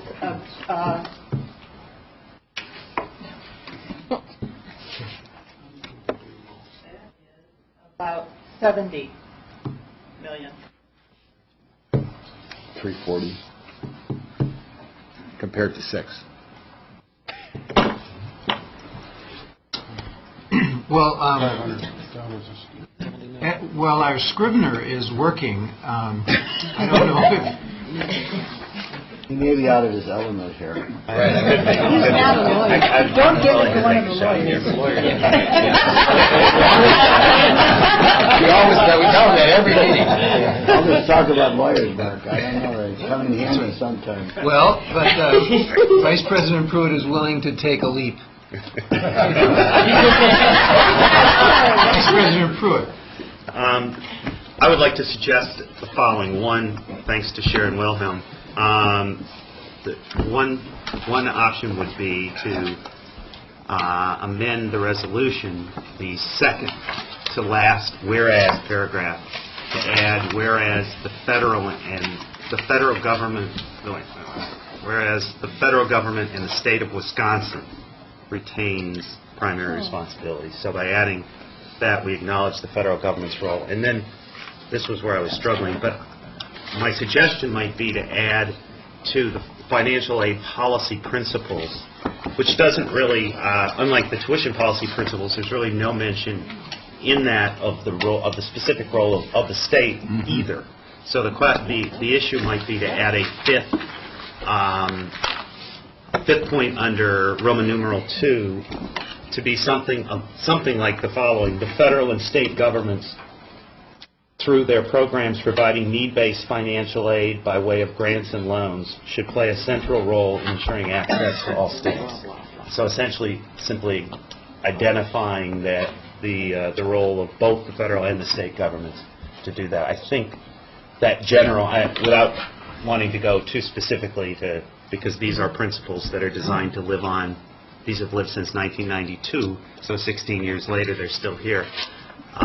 That would be my suggested amendment. Regent Bartel? I agree with the suggestion, to the extent I was able to get it down. Yeah. This would be number 5 under Roman 2. And Regent Davis? If Regent Bartel made that motion, then would you second that motion? I would most absolutely, yes. And Madam Secretary, do you feel you've got the language? I would like to ask if Regent Pruitt could repeat that one more time for me. Sure. It would be to Resolution A, adding whereas the federal government and the state of Wisconsin.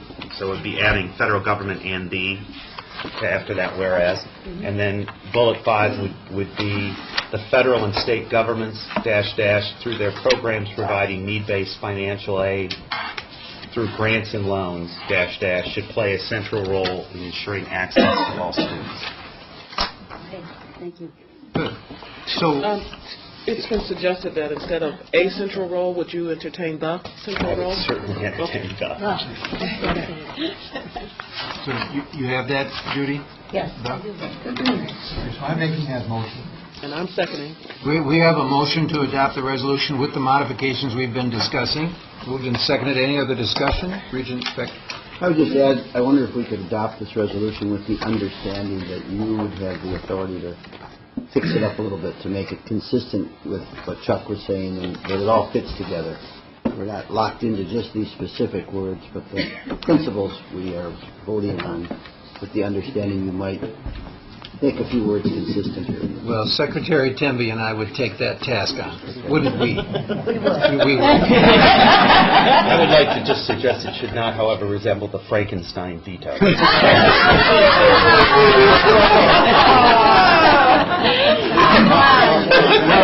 Then we could have Regent Loftus and Regent Rosenzweig help us.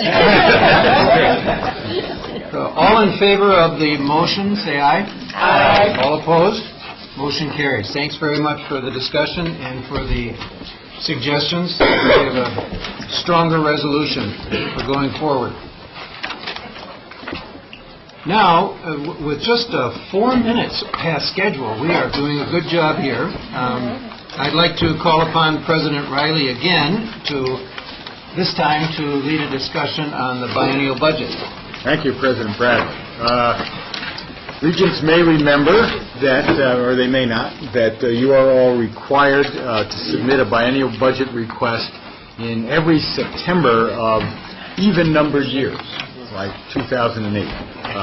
And that request is to include an ask for ongoing operational funds and for new initiatives. UW System Budget Office is now working with all 15 institutions in our system to develop initiatives for your review and approval at the August 2008 meeting, so we can have that to the state by September 2008. I want to assure you that we will work with the board later this spring and through the summer so that you can help shape our overall budget proposal for 2009-2011. As we are getting the initial proposals and ideas from our institutions now, as we've thought about some system-wide proposals, we're trying to examine all those ideas carefully through the lens of the growth agenda.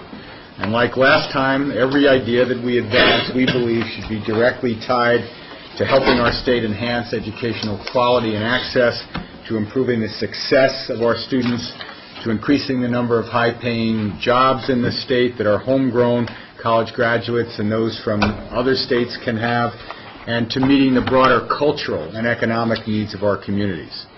A consistent theme that's run through our discussions for the past several biennia when we look at budget proposals has really focused on what we just talked about, the need to provide access for students regardless of income. As we just said, there are some really encouraging developments underway regarding private giving for that purpose. But to go back to the point that Regent Walsh and others raised and the numbers that you heard from Sharon Wilhelm, no matter how successful those private fundraising efforts might ever be, we cannot achieve the growth that Wisconsin requires without an increased commitment from the state in the area of financial aid. Even with the added investment that Wisconsin as a state has made in financial aid for post-secondary students, and that investment has been substantial, we're still classified when we look at our peers nationally as a low-aid state. As a matter of fact, in the state we like to compare ourselves to most often, Minnesota, the maximum amount a student can get in his or her primary grant program is 3 times ours. I see Provost Sue's smiling over there, Provost Hammersmith, when I say that, since she's going up to be a president in the Minnesota system shortly, as you've heard.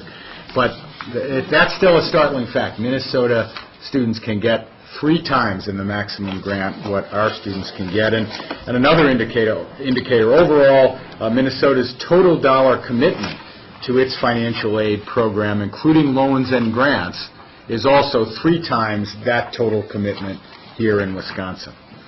I've asked Associate Vice President Frida Harris to provide a brief background for you on financial aid for UW system students and talk about a potential recommendation to the state related to financial aid.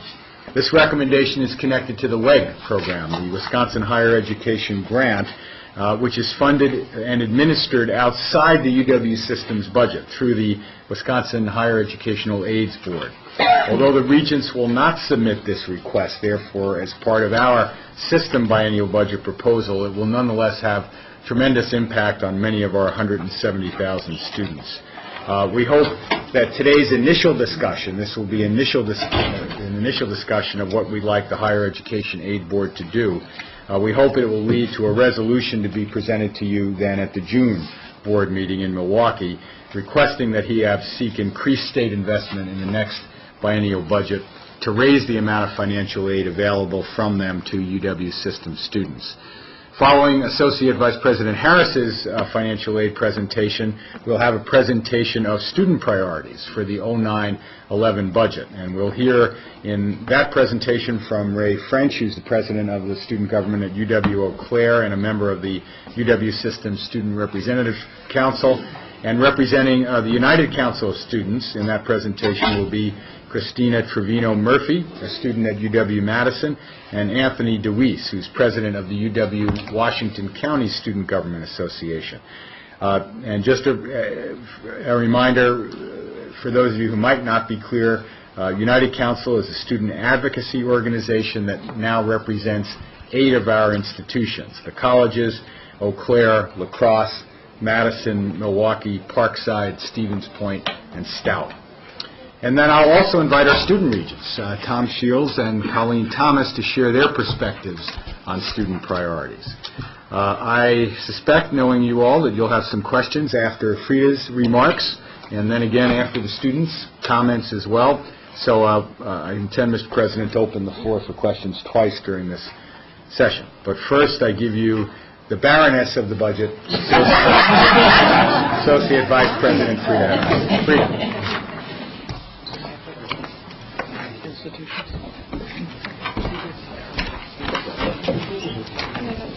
Good morning, and it's nice to know that I have a new title. I'm going to use that, Baroness of the Budget. No new money comes with it. Okay, today we'll walk you through a proposal for a 2009-11 biennial budget request for financial aid. I'll start off by providing some background information on financial aid for University of Wisconsin students, provide some information on the University of Wisconsin WEG program, which is the Wisconsin Higher Education Grant Program, and that's the largest state grant program that we have for UW students. And then we'll move to the actual proposal itself and why it's important for Wisconsin students and their families. Financial aid is provided to cover the cost of attending an institution of higher education. And cost of attendance includes more than just tuition and fees. It also includes room and board, books, and miscellaneous expenses. There are 3 primary types of financial aid to pay for the cost of attending a UW system institution: loans, grants, and work study. Loans are by far the largest of the 3, with 71% of all financial aid coming from loans. One of the goals of a proposed financial aid program would be to increase the amount of grant aid and decrease the amount of financial need, and therefore the amount of loans needed to cover the cost of higher education. An important component of financial aid that isn't shown here consists of state and federal tax credits and deductions. Tax credits and breaks make education more affordable for many Wisconsin families who may not qualify for need-based aid. A summary of credits and deductions available to Wisconsin families has been handed out and is provided for your information. Where do the funds come from for financial aid? The federal government is the largest source of financial aid for UW System students. That aid comes in the form of loans, grants, and work study. Less than 10% of financial aid for UW students comes from state resources, but that state aid is very important in improving access because almost all of that funding is in the form of grants. When compared to other Midwestern states, Wisconsin currently ranks below its peers in terms of state grant awards per FTE. However, tuition in Wisconsin is also low compared to other Midwestern states. This chart shows the sources of financial aid broken down between federal at 76%, state at 8%, institutional at 5%, and other at 11%. Borrowing to finance the cost of attendance has increased over the past 10 years. The number of students borrowing to finance a college education has increased from around 64,000 to about 88,000 students. In 2006-07, two-thirds of students graduated with loan debt, averaging about $21,000. However, only 21% of UW System resident undergraduate students qualified for need-based grant aid. Eligibility for need-based grant aid is determined using the federal needs analysis. This analysis determines the ability of a family to pay for post-secondary education expenses, and it takes into account factors such as income, assets, and the number of dependent children enrolled in higher education. Multiple factors must be taken into consideration because the ability of a single person with an income of $50,000 to pay for their college education is greater than that of a family of 6 with that same income. Grant aid is not only provided to those in the lowest income groups. So, for example, students from families with income of over $75,000 qualified for a need-based grant in 2006-07. However, these families had more than one sibling attending college at the same time. Could I just say, Frida, that second vote I think is an important point because some of you may have seen the release of the Pew poll. There's an article in the paper this morning about the anxiety of the middle class over rising expenses and the fact that they feel the last 5 years they haven't kept up. And certainly I think in Wisconsin, given our salaries, family incomes over $75,000 would be considered middle class.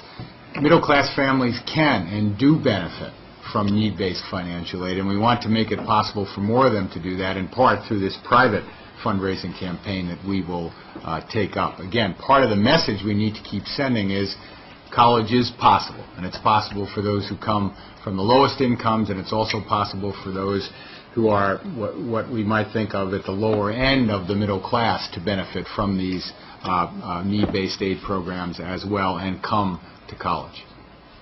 Thanks. Okay. Now we'll spend some time talking about the WEG grant. Funding for the UW WEG is provided by the state. The funds are budgeted to and administered by the Higher Educational Aids Board, or HEAB, as President Riley previously mentioned. WEG is the largest state-funded financial aid program, and its eligibility is determined using the federal needs analysis. There is a portion of WEG funding that is allocated specifically for the UW system, and that is what we'll be discussing from this point forward. There's some good news about the WEG program. WEG funding has more than tripled over the last 10 years, from around $16 million to $50 million in the current fiscal year, growing on average by 13% per year. The state has very consciously invested in grants and tax credits to improve access for low and middle income families throughout the state.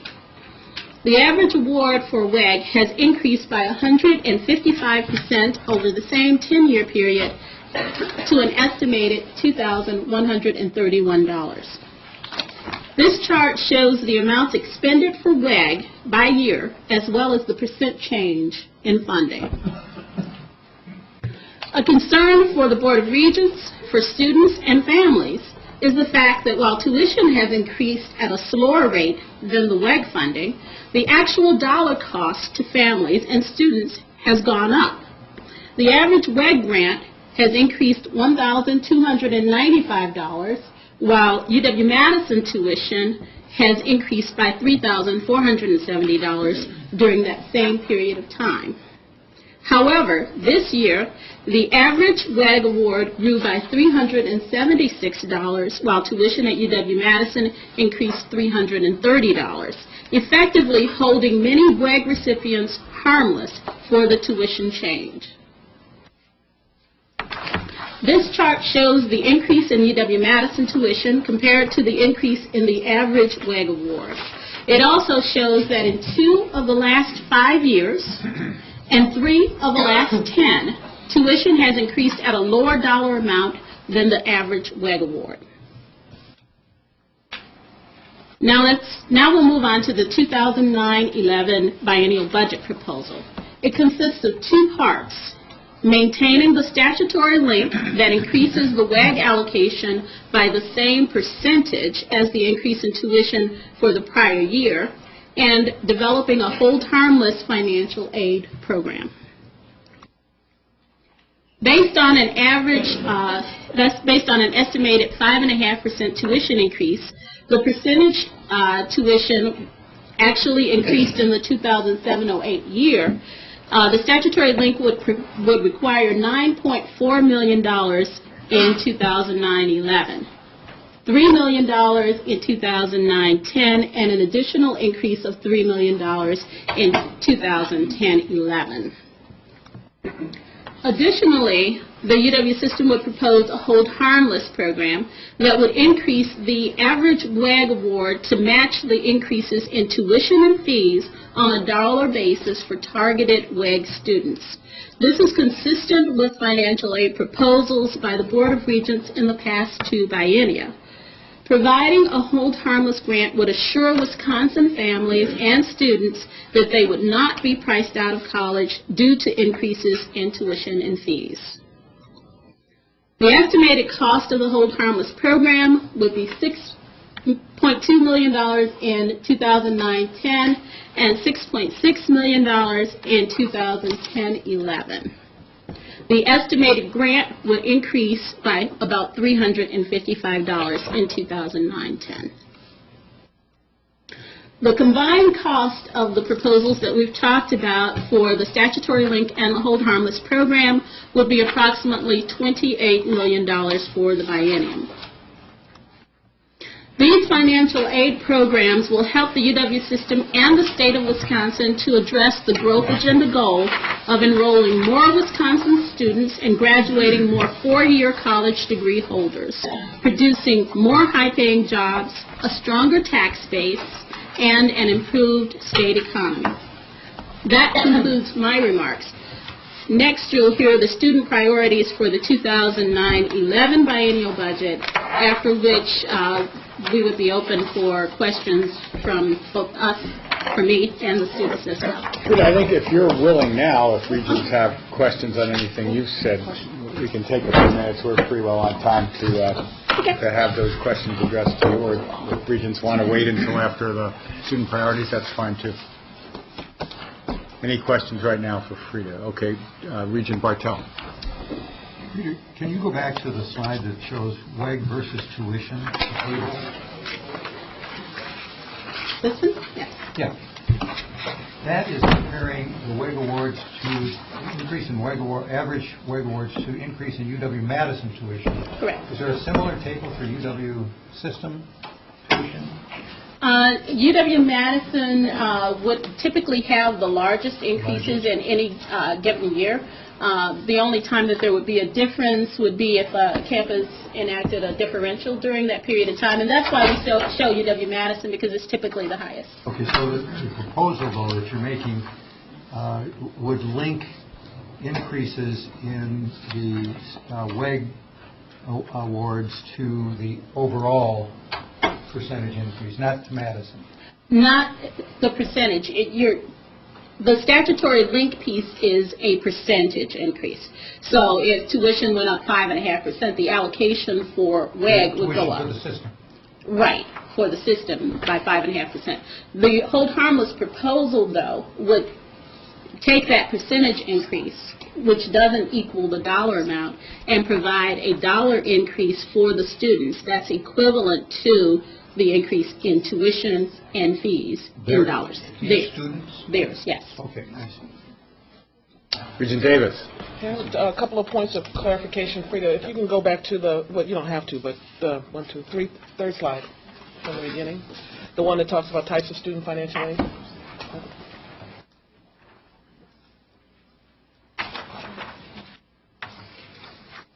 There you go, yeah.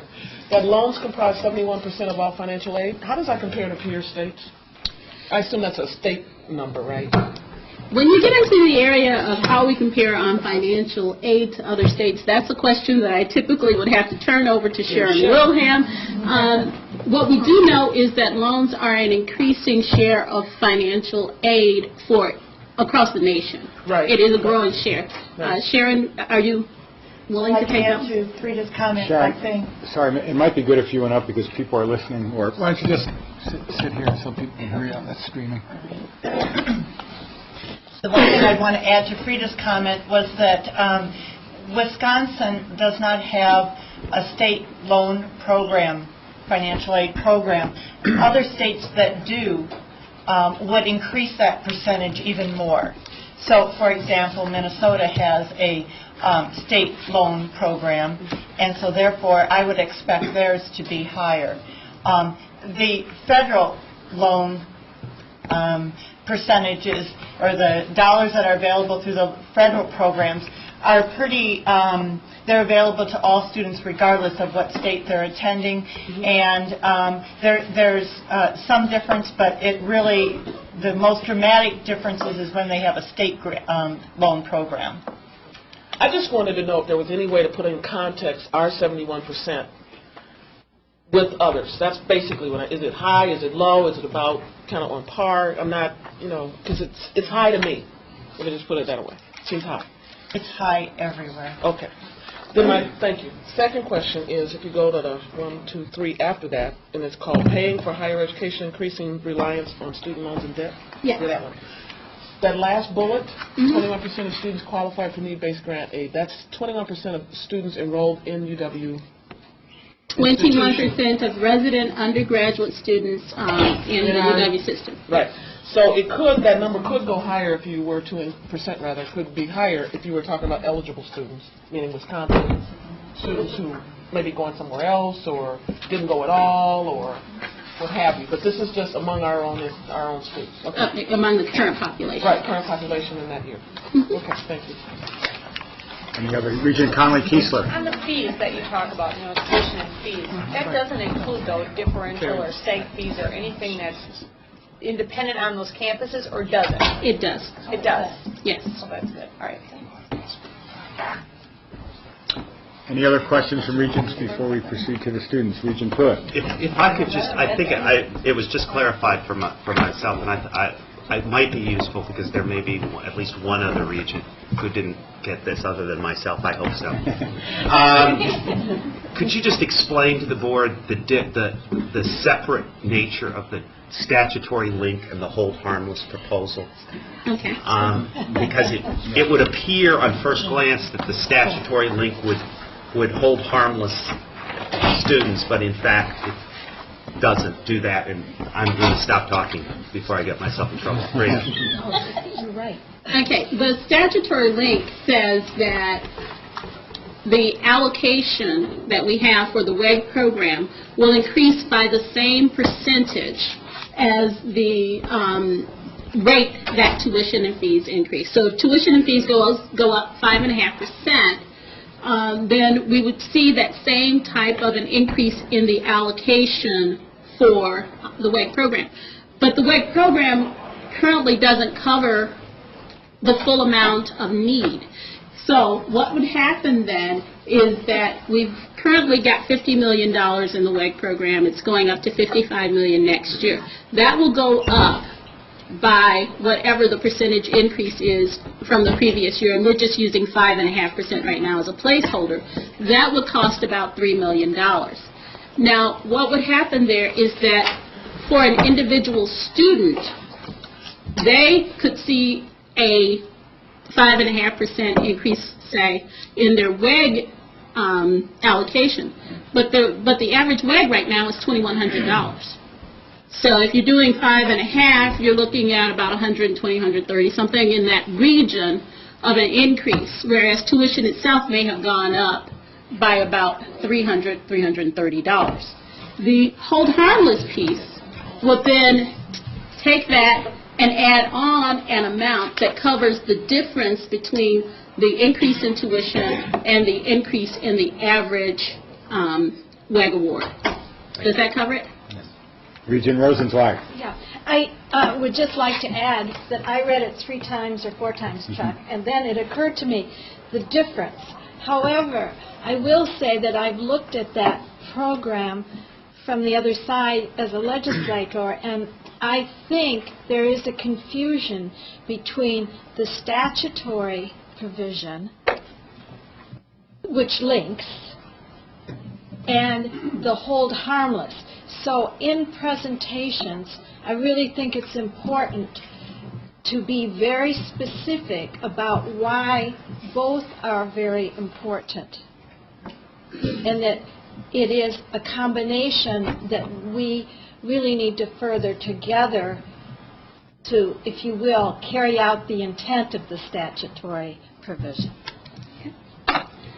If I could just say one more thing before. The work on financial aid proposals is really done through a combination of work between OPAR and the Budget Office, led by Sharon Wilhelm and Chris Frederick in my office, and they've done a lot of good work on this. So, thank you. All right, thank you, Frida. Now, Ray French is Ray with us, and if, I don't know if Christina and Anthony are coming forward at the same time, or you're up first, right? Why don't you go? Thanks.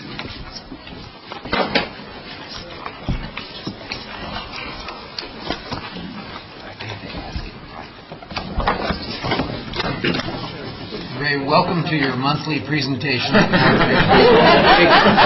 Thank you. Thank you, President Riley and members of the board, for giving me the opportunity to speak with you again today. Hopefully you should have the student representatives' budget priorities in your packets. Instead of reading them to you, I'd like to just say a few words about the priorities that we have. It is also important to mention that the student reps' budget priorities are based primarily on the United Council budget priorities. Those were completed before we met, and we based ours off theirs, because they had a great start. So of the 7 that we have on our list, the top 4 are our primary priorities. And we also believe that the bottom 3 are necessary as well for student success. Regarding the recruitment and retention of UW faculty and staff, when we have the best faculty and the best staff, the people that can best relate to students and work with us, we are best able to develop the relationships and the mentorships necessary for success.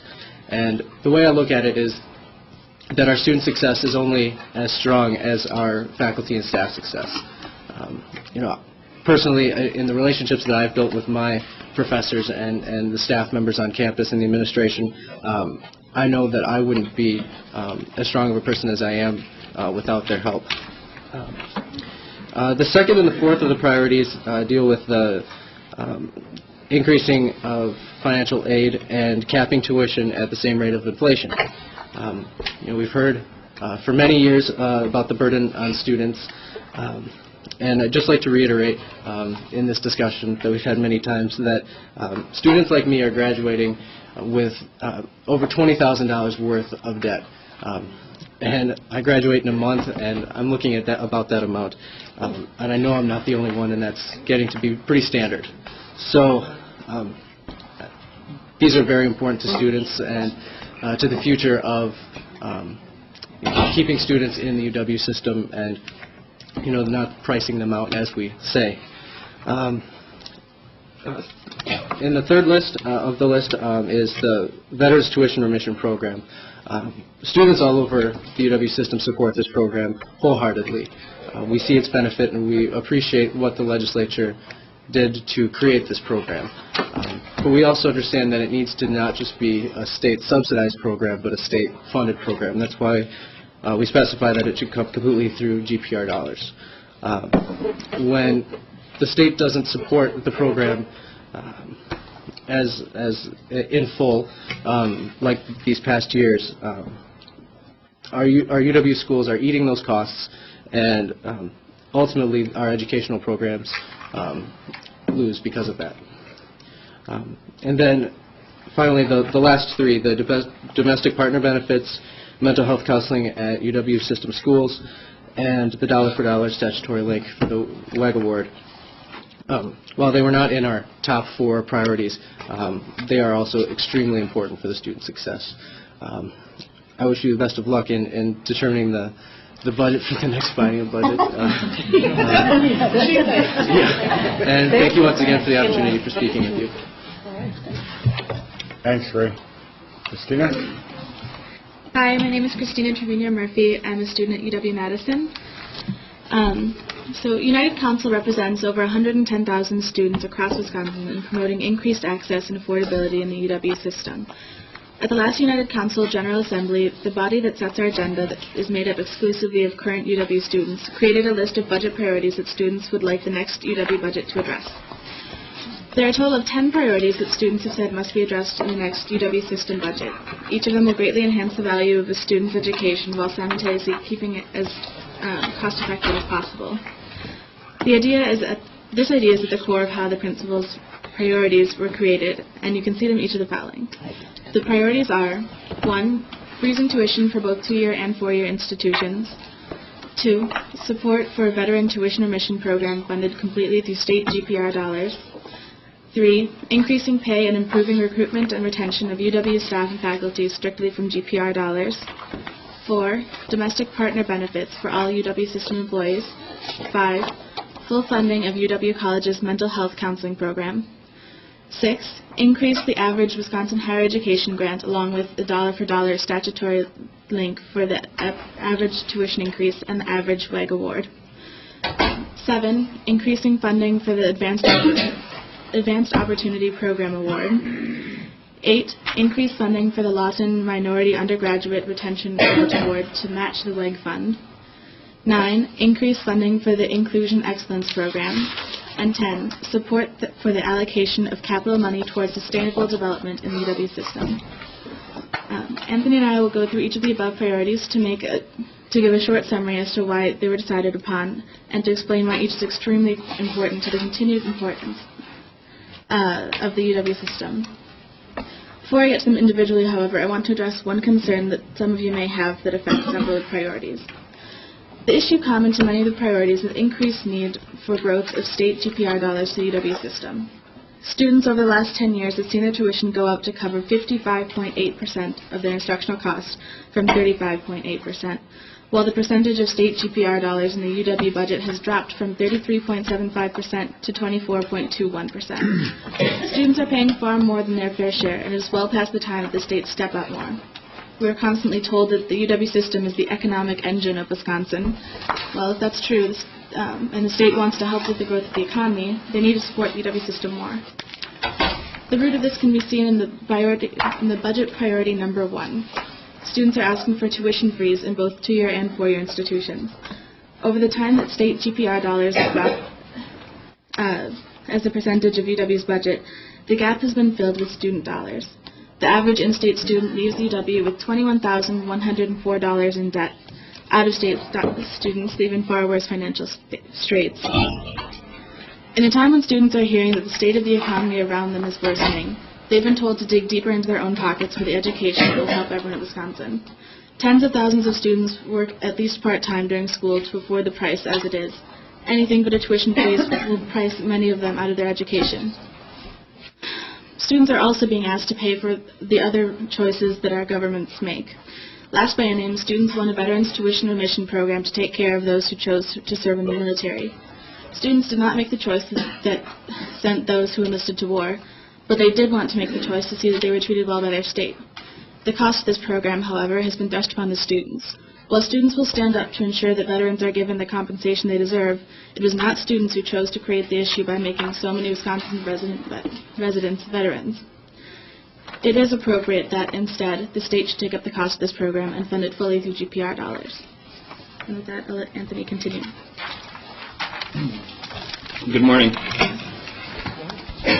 While students are paying more, they are finding that their educators are often moving on from the University of Wisconsin to find greener pastures. This is because faculty and staff at the university are compensated over 10% less than the median pay for their positions. Recruitment and retention of the best faculty available cannot flourish in that sort of environment. Even worse, the gap has been growing. That trend must be reversed. While the monetary compensation available is extremely important to student desires for appropriate educators, the benefits available to those faculty and staff must also be excellent. To that end, student asked that domestic partnership benefits be available for all university employees.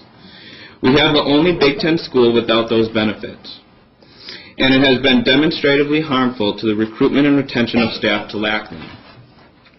Correcting this would be an important step in moving the UW system back to parity with competing educational systems. The next budget priority is close to home to me, because many of my fellow students at the University of Wisconsin-Washington County pay for it out of their segregated fees. In a time where nationally there have been several instances of attacks on schools, and where student stress continues to build, mental health counseling is more important than ever. Despite that, students are being told that if they want the programs, they must pay for it themselves through segregated fees. The system-wide need for mental health counseling and the continual release of reports on the lack of its implications for students shows that the university system and the state need to step forward to ensure that the program is fully funded and not on the backs of students. As we talk about the cost that students pay for their education, it is appropriate that we turn our attention to the programs that make education more affordable for students. It is a multitude of grant programs that allow many students to afford their education, and these grants need to continue to grow to reflect their importance. The first grant program that students asked to be approved is the Wisconsin Higher Education Grant.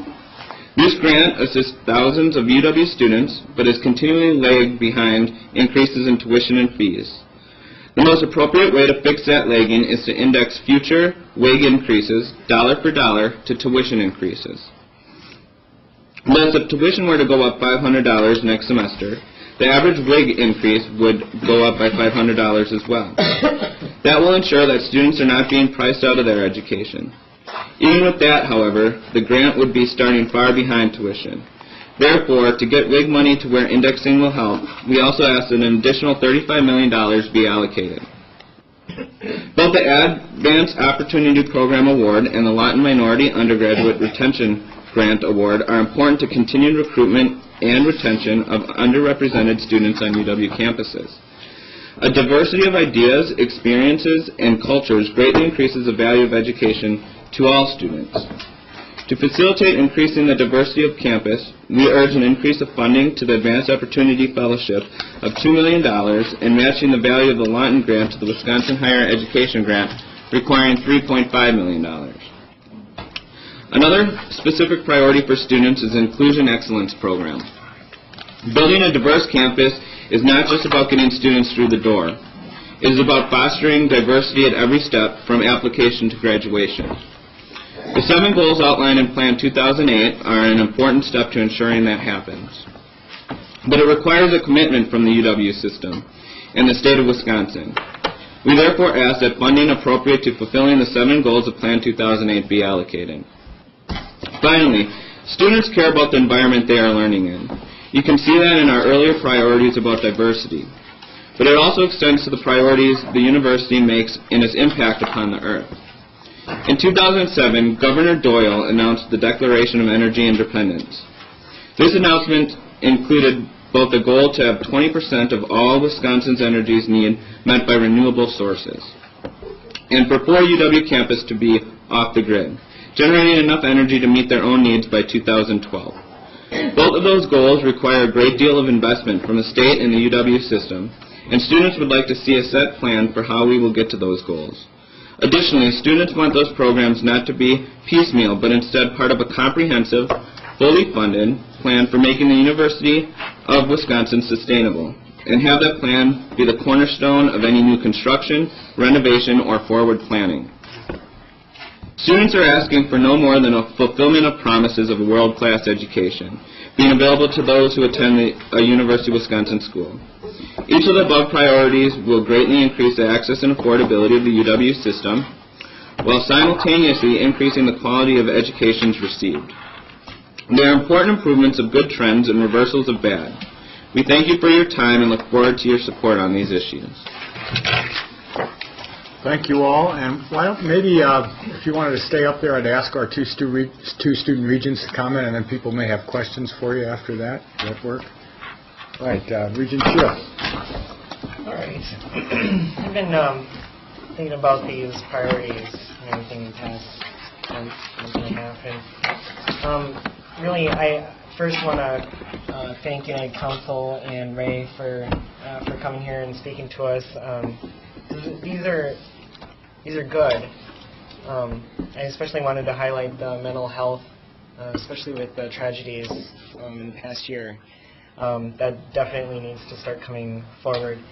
The increased pay and improved recruitment and retention for UW faculty and staff. Definitely. I mean, we're talking about the quality of our education now in there. The thing that I'm really wrestling with here is, on one end I have cap tuition increases at no higher than the rate of inflation, and on the other hand we have freeze tuition. This is the argument that I've been hearing at least for the 7 years that I've been around, especially in United Council. It's always between those 2 points. We either want to freeze it or we're looking to cap it. I've always taken the position to cap tuition increases at no larger than inflation. I think that was part of the review process. I remember meeting with you and Regent Walsh about that position. So I'm going to remain firm on that position. So I cannot support the freezing tuition. I don't see how we can increase pay and improve recruitment and retention if, unless the legislature decides they're going to be generous. Which I don't think that will happen. I don't think it'd be prudent for us to freeze tuition at this time. So I guess I'll leave you with that. And really what all I had to say on the matter. Thank you. Regent Thomas. Thank you. Well, it's very clear to me that we're going to have a tough battle ahead of us in this coming budget cycle. And I'm sure it's clear to most all of you as well. I think I'm really encouraged to see some of these, or all of these priorities, because I think they represent a very reasonable and important plan for continuing the quality of education within this state and bettering the quality and access. It's what we've been talking about over and over. I just want to put out this idea that I think we sometimes get away from when we have to fight for our very existence, and that is that the university system exists to push the boundaries of intellectual thought, of research, of what we as people in this state and in this world are capable of. And that includes the boundaries of who can attain education and what they can accomplish in their lives. And all of these things are part of the very real meat and potatoes of a budget. So I hope that we will be extraordinarily diligent as we move forward, particularly on tuition, because I think that I anticipate an increase in our future here. And I worry, as we all do, about the accessibility factor. So as we move towards perhaps a more substantial tuition increase, we must be extraordinarily diligent and non-complacent, very non-complacent in asserting the need for need-based financial aid, not just for the lowest income students, but for middle income students who are increasingly being pushed out of this education. Likewise, it's going to be a tough battle for all of the partners that help to advocate for the UW system. And so I hope we can look forward to increased cooperation between students and faculty groups, between staff and the unions. We will be more successful if we come together. So. Thank you. All right, questions from other regions for any of our students? Regent Loftus. Yeah. Perhaps if you could, all of you or one of you could expand on this. I'm sure no previous Board of Regents has had as the number 2 priority of students that the veterans' tuition remission be fully funded. I mean, this is an alarming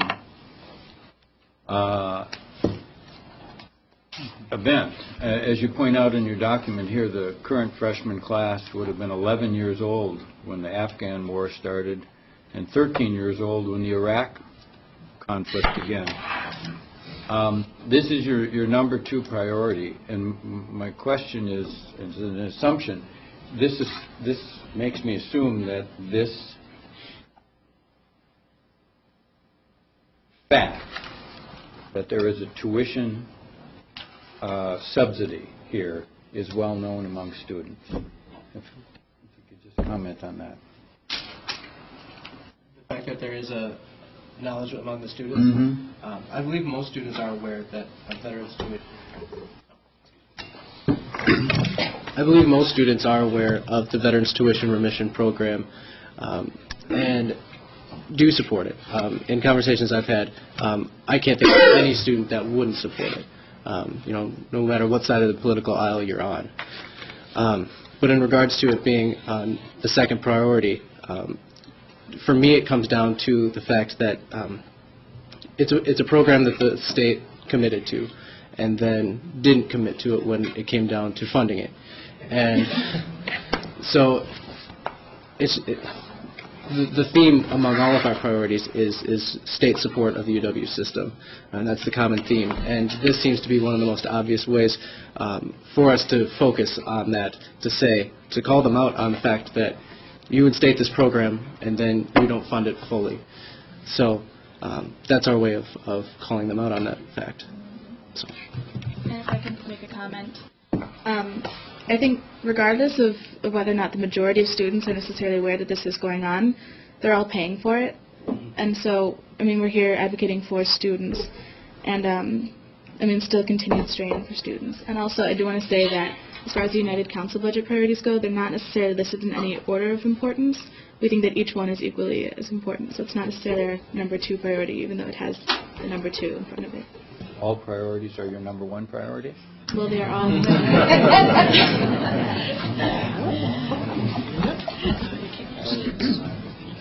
Other questions from Regents or comments? Regent Rosenthal.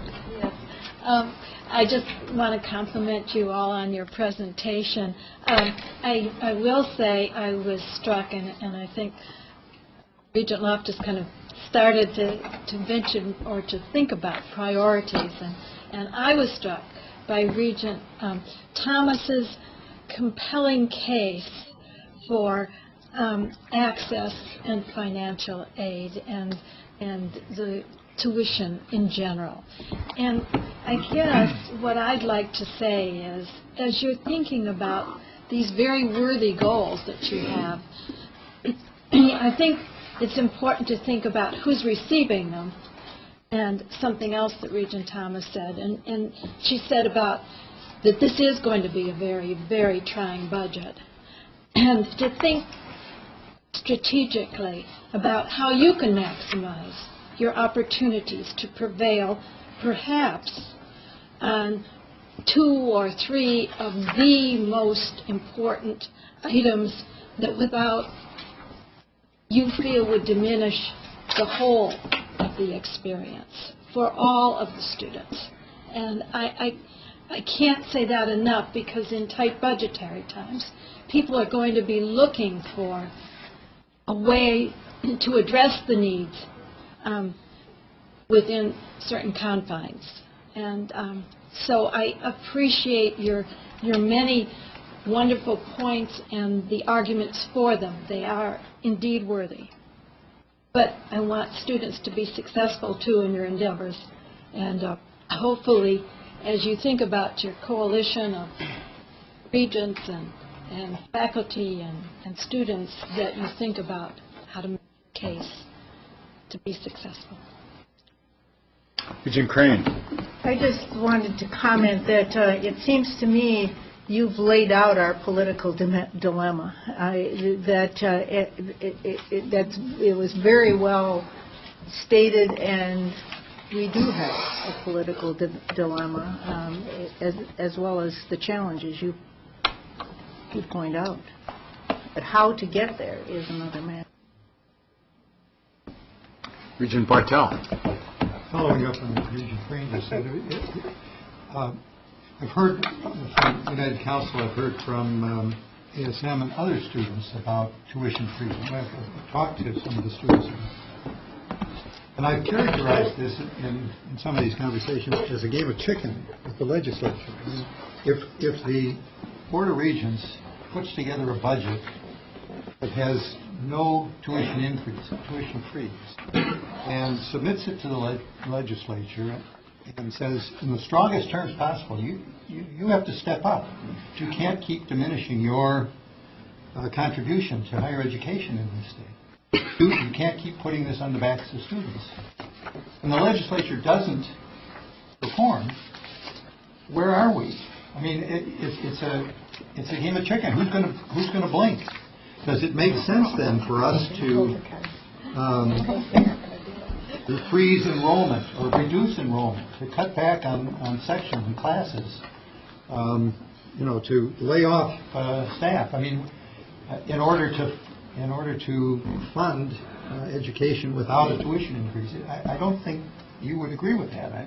I don't know, but so we're the ones who have to set the budget. So we're the ones who are playing this game of chicken. And I wonder what your thoughts are about that. I mean, if you're sitting here, if you're sitting in our seats and have to decide what kind of a tuition increase, if any, we're going to suggest, what would you do?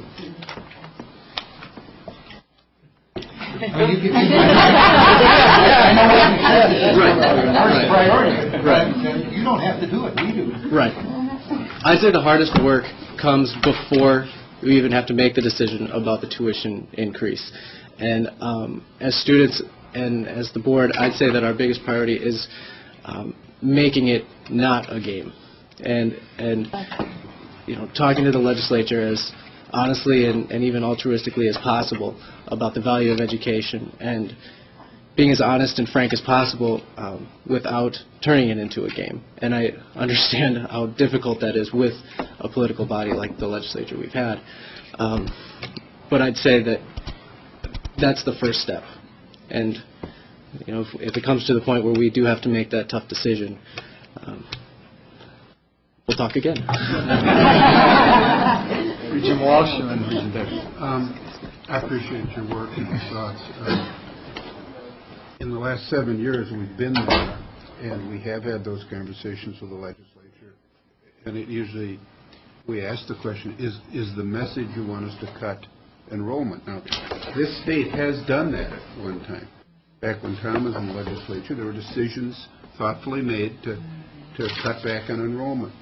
So my question to you is, and I'm not trying to put you on the spot, there will be a time where the tuition is so bad that it hurts so many people, or there could be this time, that tough decisions have to be made. Now, Jeff calls it a game of chicken. We have been there. We have said to the legislature, well, then the therefore is that we're going to have to cut back. And some of them have said that's correct. My question to you is, have you had those discussions?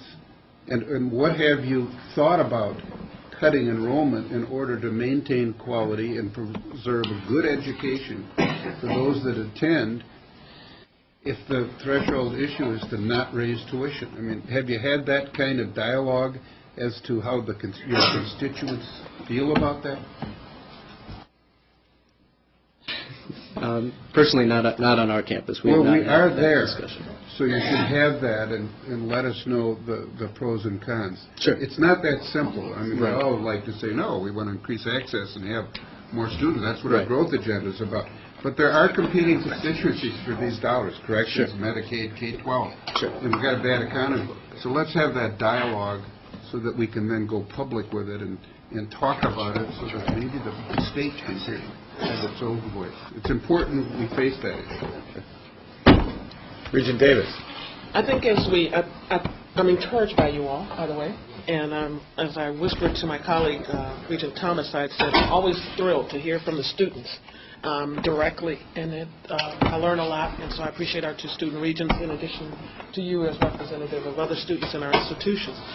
And I think that as we take into consideration the economy and the fact that, when you look at a chart that says 75,000, that we're trying to do some hold harmless financial aid stuff for families with incomes at 75,000 and so on, I think we have to keep into consideration the fact that the drain on as you described, the middle-class families, lower middle-class families, let alone lower quintile families, has significantly increased thanks to our current president. And that's just me talking. And that is, the drain on meeting basic living expenses, utilities, mortgages, gas, food, what have you. So the ability to pay is even worse or less attainable than it was maybe 2 years ago. So I think as we keep that in mind, the thing I really am encouraged by between the earlier presentation and the students' presentation is this notion that we need to put as a high priority making it affordable for students to attend through a better plan around financial aid. And I think that if I were to say what is a huge priority to me, that is it. I think that's got to be a huge number one goal this go round, because I do agree that this is not going to be an easy biennial budget discussion, fight, whatever. I don't want to say fight. I want to say discussion. And so I'm encouraged that at least one document says, and I think Regent Shields spoke to this, the cap on tuition to inflation, something that says, we know there's going to be an increase. We want it to be reasonable because we don't want to solve this and then increase that as a problem. I think that's where we need to be headed, and we need to be honest with you. I need to be honest with you and say to you, I can't possibly see a freeze being in our future anytime soon. So that's just my perspective at the moment, but I do think that a priority that's focused on making sure that we can help students reduce their debt load through increasing the number of students who get financial aid and increasing the amount they get is a really good sellable strategy, and I'm going to be absolutely passionately advocating for. Regent Spector and then Regent Vasquez. I think that, as Dave Walsh said, in this particular environment, to achieve the goals, whatever they may be, and I tend to agree with what Danae just said of a realistic goal, it isn't enough, though it's great, to have all this rhetoric about access and all that we agree about. It doesn't carry the day. It isn't going to carry the day, and that's for reasons of demographics. It's for reasons of economics. It's for real democratic reasons. And I think we need to do more. And the more I listen, I applaud what you came up with this private fundraising, small as it is to start with, though it will grow. As Eileen says, endowments grow. If they grow at 8 and 10% a year, and that adds up. I suggest that we should think about, as a Board of Regents, it's something we can do that best, that no one else can do, including in the Department of Administration or anywhere else, and that is to educate the public of the value of what we provide. That we provide the doctors and the lawyers, much as we tease about them. And just the lawyers.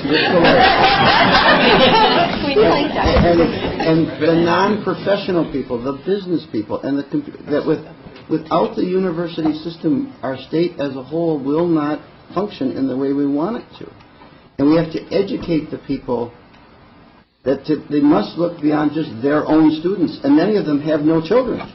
So they're not looking at students in the same way they used to when they had 5 children and 6 children in my generation. We have to come up with a public relations educational program to persuade the people of the state through our leaders, through examples like the UW College's kids who spoke today. Those are real-life, successful examples to me, that they should support the university, not just for their narrow self-interest or even just the ideology, which is terrific, but for the future of our state. And I think we can do that. And we can do that best, better than anybody else, because we are the people with the education focus. Just a thought.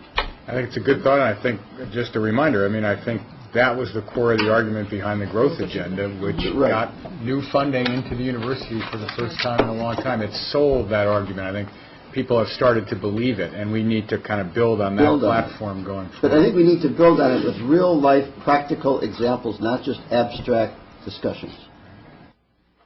Christina, and then we'll go to Regent Vasquez. Thank you. I do want to say that as students, we do appreciate you guys have a really tough set of decisions coming up with this financial, with coming up with the budget. And we do appreciate that it's tough to have such great colleges with the high quality, but we cannot continue to have tuition rise at the rates that it's rising. I mean, we understand that a tuition freeze may not be the most feasible thing to ask for, but ideally, at some point, we would like tuition to be decreasing. It's not feasible for students. Personally, I have a substantial amount of scholarships, and I still work 2 jobs in order to pay for my college. We are asking for tuition freeze, but we're hoping that you'll just really keep in mind the needs of students and try to at least minimize the raise in tuition while still maintaining quality, because that's the important thing. And we do appreciate what you guys are doing. Regent Vasquez. I'd like to thank you for your very thoughtful work and documents in your presentation.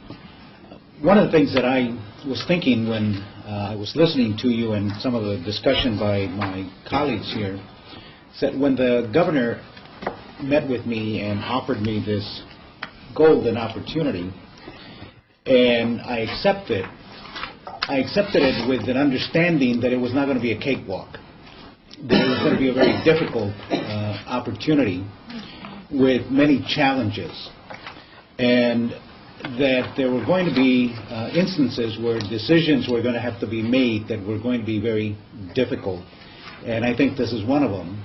And I believe, which is one of the reasons why I joined, that this is a very deliberate body, that it's very thoughtful, that it will wrestle tremendously with its decisions, but decisions will be made.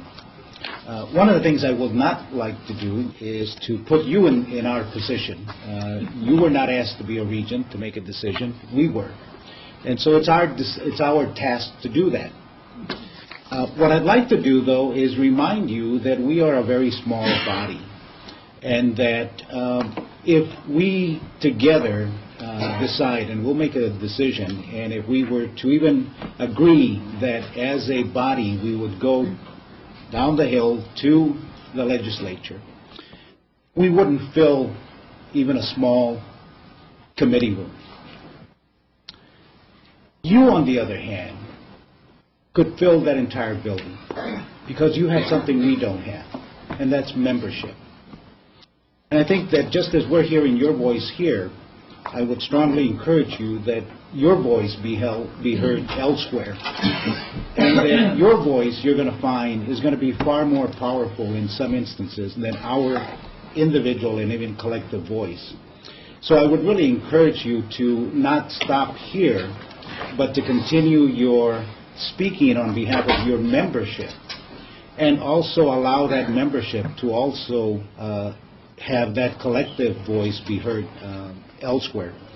Again, I'd like to thank you for your very, very thoughtful presentation, and You've done exactly what you needed to do, and that's to put our feet to the fire. And I thank you for that. Regent Loftus. Well, who knows what the economy is going to be like next year or when they're in this budget, but just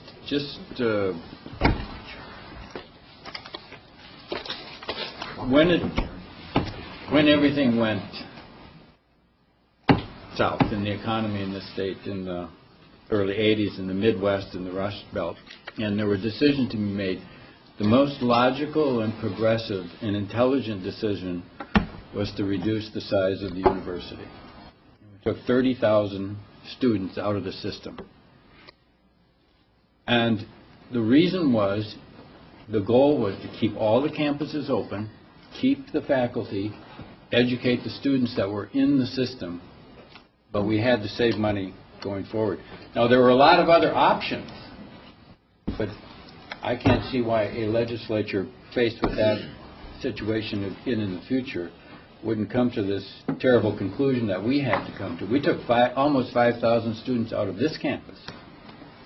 So choices are, they're not good in these situations.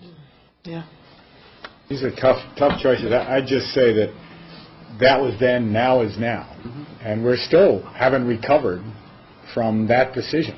We're still, 2 percentage points below the national average of college-educated people in the state, and part of it, in my opinion, goes back to that decision. That's why our salaries are lower on average than those of other states. That's why our economy, on average, is behind those of other states.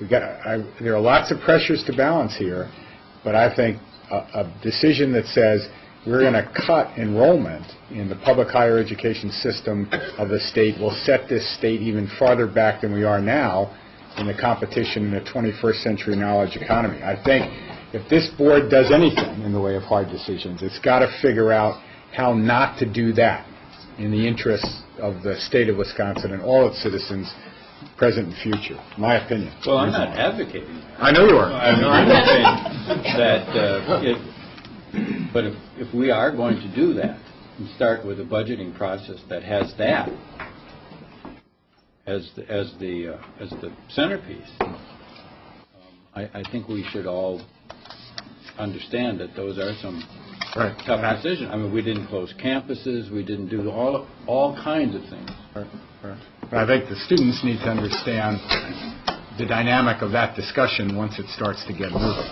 which is not a healthy one, I think. Regent Crane. I just wanted to make one comment based on Mike Spector's comment about educating the public, and I very much agree with that. And I don't know that I feel that I've done as much as I could do in that regard, and I suspect we haven't done as much as a board to do that. But I'd also like to suggest that I don't think we've worked hard enough to get business to be our allies in that. I know that that happens on a local level and on where campuses are located. Often that's fairly vocal. But I think that we're not only talking about justice for the students of the state of Wisconsin and their families, but we're also talking about the economy of the state. And I think that we need to have some very loud voices about that, and that it's up to us to make sure that happens. I don't know entirely how to do that, but I do believe that needs to happen in order to have that heard throughout the state. I think, Regent Crane, that's true, and I think we have a good, again, platform for that with what we did with the growth agenda. I think there were lots of third parties that came forward and said, the UW-GB growth agenda is important to me for my company. The UW-Oshkosh growth agenda is important to the Fox Valley for this reason. And the local legislators, state legislators, heard that from business people, local community leaders, locally elected officials, county board members. And I'm convinced anyway, that's the main reason we got $30 million in a new investment in the growth agenda, because they heard from those third-party voices. But you're absolutely right. We need to continue to build those voices across the state, locally, region by We need it to be region. wider than, Yes. to the degree that we can beyond just the campus in my own community. Or Chancellor Wells.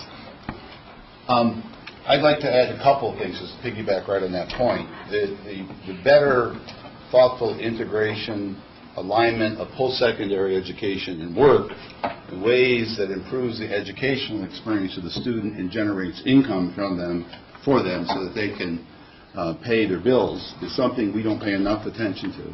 We have a couple of small Pyle examples that we're doing at Oshkosh that I don't want to bore you with now because everyone wants to go to lunch, but I think we need to look at that because our students are working a lot more anyway, and as a faculty member, it drives you a little bit crazy, but that's the reality. So how can you take advantage of what they have to do so that it enhances their education more thoughtfully and generates income for them? And just one quick example that we have of a company in Oshkosh, we have a handful of students that are doing that end up working half-time over the year and generate all the costs of about $14,000, so $2,000 above the total costs are for their education, and they're working and getting experience that's helping them in their overall educational outcomes. That's one. The other thing, which are things on our shoulders too, is how do we reduce the cost to the student as they go through? The price is the price, but moving them through more quickly, still paying attention to quality, is something that we have to do a lot better job of, and it's something at Oshkosh we actually have to do a better job of. Some of our colleague institutions have actually done a better job of that type of thing in terms of the credits to degree, kinds of degree, things of that sort. And that's a tough one because as faculty, we get caught up in the content covering model. We keep adding more and more and more and more things in the curriculum for the degree, and in reality, the kind of higher educational skills and talents that you want the students coming out with are becoming less and less because we're covering content and we're not hitting the types of things through the major. And that's why being involved with the SLEEP thing in general education, that leads to a better educated person anyway. So we can reduce the cost of the students, the time to degree, and enhance the quality of the education. We can do that, but we just don't work hard enough on that. Those things are more in our control on the campus level. So I just thought I'd add those two things along with the financial aid thing. Thank you. I think we've got some UW Extension Youth Program students who are waiting for us for lunch that we probably need to move on to, but I want to add my thanks to the three of you and say, as I look at the set of priorities you have laid out, there's just an awful lot I think we agree totally on, and I think we can work together very effectively across these priorities with the legislature and to get third parties to help speak up on behalf of what you've laid out. So thanks for doing that. You did a great job. We appreciate your being here.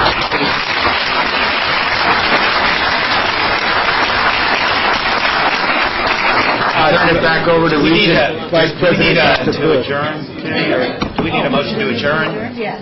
So moved.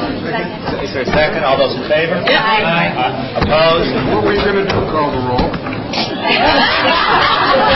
I get so used to anything here. I need this.